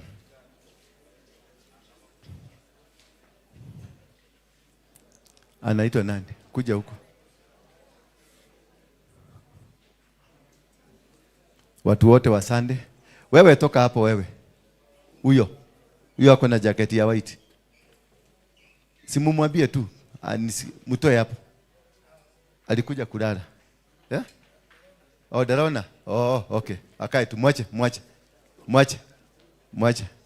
tu. Ni brasserie. Mwingine anataka kukuja Sunday. I want to facilitate wenye watakuja. Okay, sawa. Kaeni chini. Wang'ombe.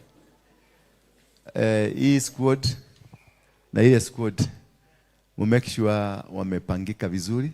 On Sunday watakaa. Hivi naona hivyo wamekaa. Viti zao zitakaa hapa mpaka huko mwisho. Umesikia? Sunday mkikuja mtakaa hapa. Na kama uko na kambwenya, vaa tu. Na kama hauna, kuja tu. Tutakununulia kambwenya kazuri. You will change. I assure you. I promise you, you will change. Wale watu wanakuonanga huku kama mwizi, watakushangaa. Watakushangaa.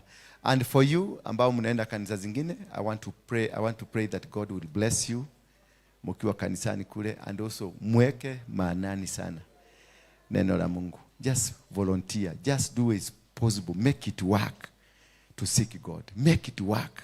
Fanya bidii. Mtafute huyo Mungu bila kuogopa. God is real, and God is there. And God will make you become a vessel. He will use you. You will go to all over the world to preach this gospel. And you'll be shocked on how God loves you. Sasa, unacheka nini wewe? Ama ni mdomo imekataa kujifunga? Ulikuwa na kohoa? Unasmile ukikohoa? So, Florence, mimi yangu nimemaliza. Si ndio? Si huyu demu mlikuwa naye? Unamuona? Alikuwa aje akikuja hapa? Alikuwa amekaa? Cheki sasa venye yako smart. Are you married? Are you married? Sai sina. Unaweza taka? Hapa kuna msupa. Wacha kuangalia na ati kumbi unakuanga mpoa hivyo. Yes. Thank you. How is life here? Very fine. Very fine. More than I expected. Relaxed. Especially ati nikiamka asubuhi penye naamkia na kuja mahali kwa madhabahu, it makes me feel good. Yes. Inanikilia troubles zangu zote. Na najua God atanifaitia bado. Thank you. Thank you. Si unaona? Life has changed. Amepata job, ako kwenye kichere, wewe unataka kichere atupatiwe so moja ama so mbili. That one, no. Hello, that one is? No. Tutafute venye utakuwa kwenye salary yako, venye utatafuta do yako, venye utaishi maisha yako. And you unafurahia kitu yako. Hello. Si ndio? May God bless you. Yes. Can we appreciate Apostle? Thank you. Thank you so much, Apostle.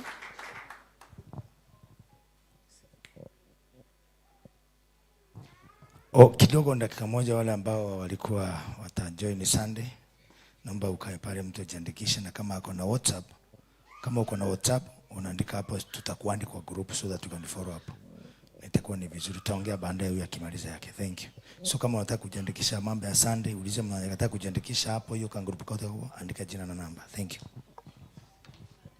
Thank you. Thank you. Basi, Muhidin.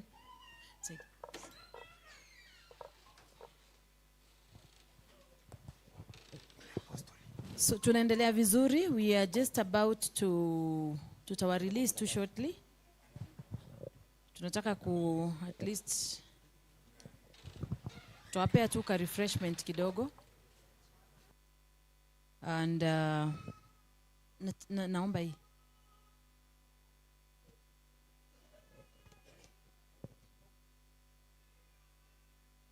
Thank you. However, kuna vitu hapa nimeona zile mmeandika, na kuna moja anyway, sio moja, kadhaa mmeandika. Naona kuna mtu anasema anasikia ako depressed, ako emotional. If kama ni kitu ambayo inaendelea kwa muda, please seek help. Are we together? Sometimes vitu zote hatuwezi tuka-address hapa kwa pamoja, lakini you can seek personalized help. Na tuko hapa, tutakusaidia, tutatembea na wewe. Nimesikia Apostle akiuliza mtu ambaye anajisikia kujinyonga. Saa ingine you feel very suicidal, unakuwa na suicidal thoughts. Ni muhimu pia utafute msaada. Then kuna mtu hapa ameandika akasema, I think also parents should be called, waongeleshwe, because they are the first people who break our hearts and make us lose believing in ourselves. Hii mambo ya kuita mtoto mjinga, or any negative word should stop. Mpaka stop ameweka na capital letters. Do you agree with that? Yes. However, niulize, some parents labda hata aliita mtu hivyo na hata hayuko tena, maybe hata wengine wamekufa. Na kuna wazazi hata tukaitana hapa wote, sio wote watakuja, si ndio? In psychology huwa tunasema I cannot change another person but I can change me, right? So kama mimi ndio niliitwa mjinga, niko na uweza wa kuamini ama kukubaliana na hiyo kuitwa mjinga ama kukataa. So inategemea na mimi, sababu mambo unaweza itwa mengi, lakini je wewe? Na ndio maana nilisema mtu aandike vile ana feel. Do you feel like you're that foolish? Wewe tu mwenye unafanya hiyo mambo yote umefanya katika life. Kwa hivyo ni kweli, I agree with you, parents should be called. However, sio wote tunaweza kuita, lakini wewe kwa sababu uko hapa unaweza amua kutoka leo hayo maneno. Wakati mwingine jiangalie kwa kioo. Kuna ile tunaita positive self talk. Jiongeleshe wewe mwenyewe bila hata kuambiwa na mtu mwingine. What can you tell yourself? Unaweza change vile ambavyo una feel ama vile watu wanakuona. In fact ile kitu watu wanakuona hata si muhimu, kile unajiona ndicho cha muhimu sana sana sana. Okay, na dai God and help ni succeed kibol ama nifungue milango yangu. Mungu anaweza na tumeombewa. I have failed as a mother to my kids. I had the opportunity to give them the best, but due to ignorance, I did not. But the problem was from both sides. But now I know I will give them the best alone. Wonderful. Thank you so much for that. Tumchapie makofi. That is why we are here. One is saying, I feel alone, I am lonely. Kindly, ukisikia inakulemea sana. Kwa sababu, kuwa lonely si kwa sababu ati uko peke yako. Unaweza kuwa uko na watu wengi na bado una feel alone ama lonely. Ukisikia kama inakuzidi, pia unaweza tafuta msaada. Mimi najitambua kucheza ball, but kwenye inanifanya nisicheze vizuri, nisina kiatu za kucheza. Haya, tumesaidiwa vile ambavyo tunapoendelea. Sitaweza kuambia mengi. Tunapoendelea kama vile umesikia apostle akisema, tutaweza kuona njia ambayo tutajiajiri sisi wenyewe, na naomba Mungu ya kwamba itafikia hivyo. Kuna mtu anasema hapo self respect, motivation na big dream. Endelea kabisa. Najiamini ninaweza, endelea kabisa. Mimi najiaminia, mimi ni chaji na ni handsome, vizuri kabisa kuendelea kuwa chaji na kuwa handsome. Ama chaji ni vibaya? Chaji ni poa? Najua sasa hapa mnanielimisha. Kuna mwingine hapa na feel rich, continue. Sijui kama hii ni cheating ama ni okay. Hii nashindwa kusoma vizuri. Nilikuwa nimetulia nikiwa nimetulia huwa najihisi kuongoza watu. Kwa vile nilikuwa street boy, nilipitia mambo mengi ambayo ilinijenga na ikanifanya nikue roho juu. Siwezi taka watu wengine wapitie kile nilichopitia. Asante kwa hayo maombi, na please endelea kuongoza. Lakini sasa toka kwa hiyo kuongoza ukiwa peke yako, na Mungu kama ameweka hiyo hiyo talent ya kuongoza, basi tafuta opportunity, sababu saa zingine opportunity utafutwa. Someone is feeling optimistic about future, that is very good. I feel disappointed on how my family life is. Mtu anafeel ako disappointed vile familia ilivyo. Na mambo mengine tunajiuliza, je, ni nini naweza nikafanya ilete utofauti? So disappointment ndio ni moja, na ni sawa kufeel hivyo. It is very valid. However, how can you change from where you are to where you want to go? I believe in myself, very courageous. Endelea hivyo hivyo. Hii sielewi ni gani. And I feel stealing, disturbing the people, our friends. Tumeombewa to do my best to become best DJ, endelea hivyo hivyo. I love to watch. Mimi najipenda. Kuna mtu hapa aliandika mimi najipenda. Hakuna mtu anajipenda kuniliko. Jipigie makofi. Oh, ni wewe? Endelea kujipenda manzi. Endelea kujipenda na usijipende peke yako. Hata sisi wote tujipe. Hata Biblia inasema huwezi penda mtu kuliko vile unavyojipenda. So jipende kwanza. Someone is saying they feel low esteem. If there is anything that unaweza share na sisi zaidi, esteem ni mzuri. Kufeel low ni kitu inafaa kuangaliwa ndio tujue ni kwa nini. What makes you feel low, having low esteem. Kuna mtu hapa anasema sijui ni reading na slooping, sijui ni slooping ama ni sleeping. What I feel is to make it right better every day. Integrity manze, shikilia.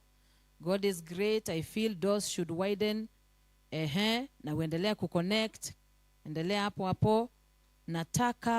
Natoka nimejitambua. Nafika area na kuwa disappointed. But at the end, nazidi kujitambua best. Wow. That is the spirit. Sawa? Natoka kama umejitambua lakini ukifika area unakuwa disappointed. Endelea tu. Si tumeongea kuhusu, nilikuwa na wapi ule researcher wangu? Ako wapi mwenye alikuwa anatubalansia? Anaitwa nani ule msee? Ule wa light, wa bulb. Uliniambia anaitwa nani? Thomas Edison. Yes. Alijaribu mara ngapi? Tulisema alijaribu mara ngapi? 999. Na kila wakati alikuwa anajaribu alikuwa anasema at least now I know one way or 600 ways it cannot work, and he continued. Finally, tuko na easy. To be the best DJ, endelea. At times I really do hate my dad. About anger, I think he should be in this baba yake akuwe kwa hii conference. Anyway, unaweza mleta? Anyway, anger makes him even curse me and get abusive. Kindly hold a conference for parents about anger issues towards their children. It affects us, leading to trauma.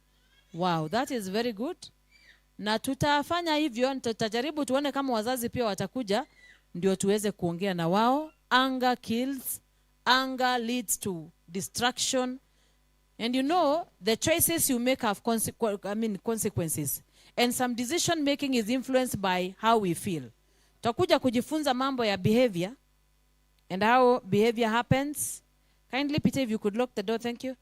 I know boxing, but I don't have gloves. Please buy me. Hakuna kitu nitasema, lakini tunaendelea kujisaidia, kujijenga. Tutafika hapo tu. I'm unworking, I'm ugly, nobody wants me. I am unworthy to be myself. I'm trying but can't help out. Try to see myself worthy for any far future self.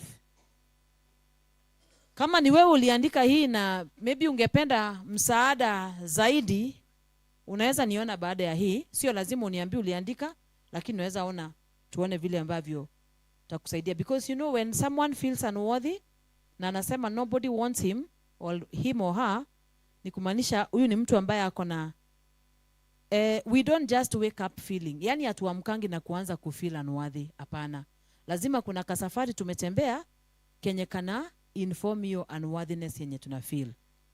So, please, kama ungependa kusaidiwa zaidi, unaweza niona baada ya hapa. Okay, kuna mtu hapa anasema ongezewe kakichele, sijui kama kako hata. I usually think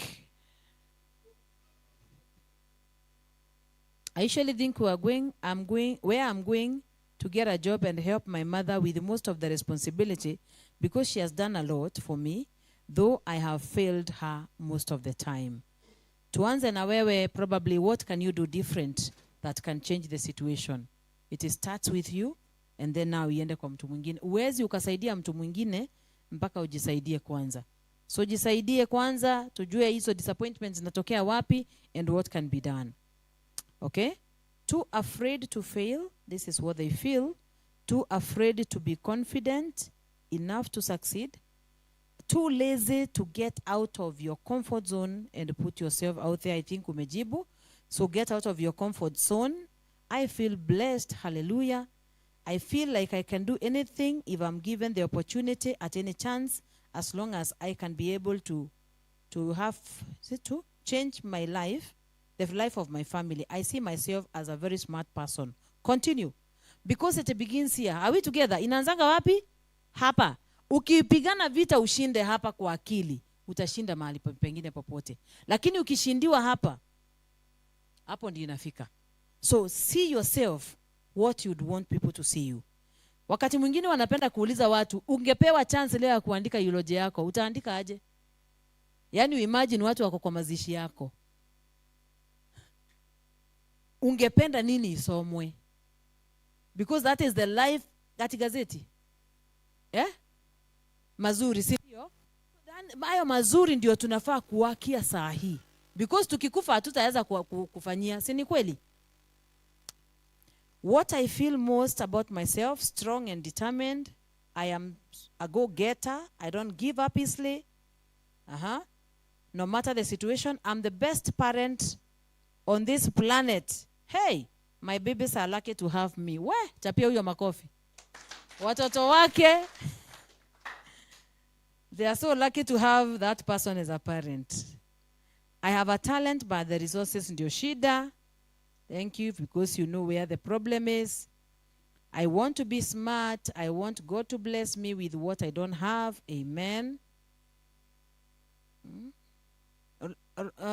Royal, trusted, respect, and I'm great. I'm a leader too. Continue being a leader and continue being trusted and respectful. I think I am rich. Kabisa. Kwa wapi wa richness atugawio kitele yake leo? Sawa. Anyway, but it begins where? In the mind. I feel one day to move from the street. Amen. I pray that you also move from the street. I feel so comfortable in God's presence. I should improve in the power, fear God, and may God grant me confidence for greater opportunities. And you have an opportunity today. I am handsome. Home and away. Where? We are handsome, home and away. Hatred. Mwenye na feel hatred, tafadhali pumua tu ama uende ulie. Mwingine alisema tukunywe maji. And you know hatred, hiyo bitterness unaweka kwa roho yako, hiyo ni ugonjwa. Na inaendelea kukuumiza wewe. That is your own cup of poison. And no one else can die other than you. Zainabu? Zainabu wako wapi? Zainabu? Ni Zainabu ama ni Sai? Zainabu?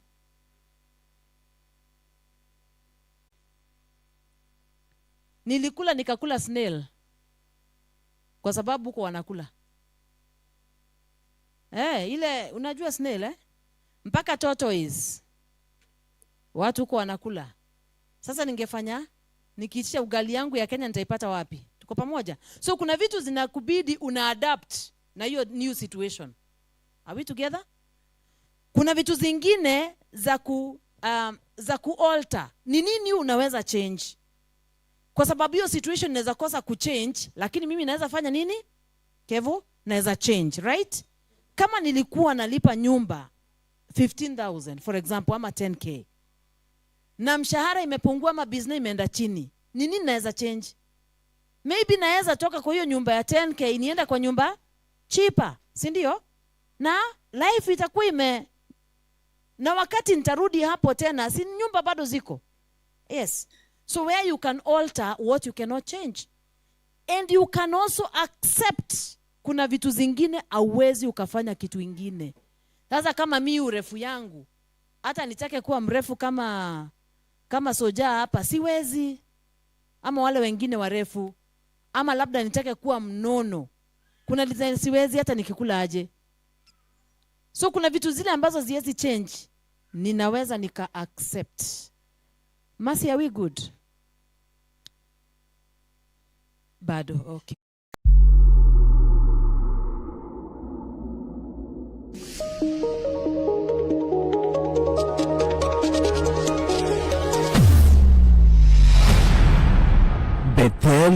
Clouds TV, empowering lives.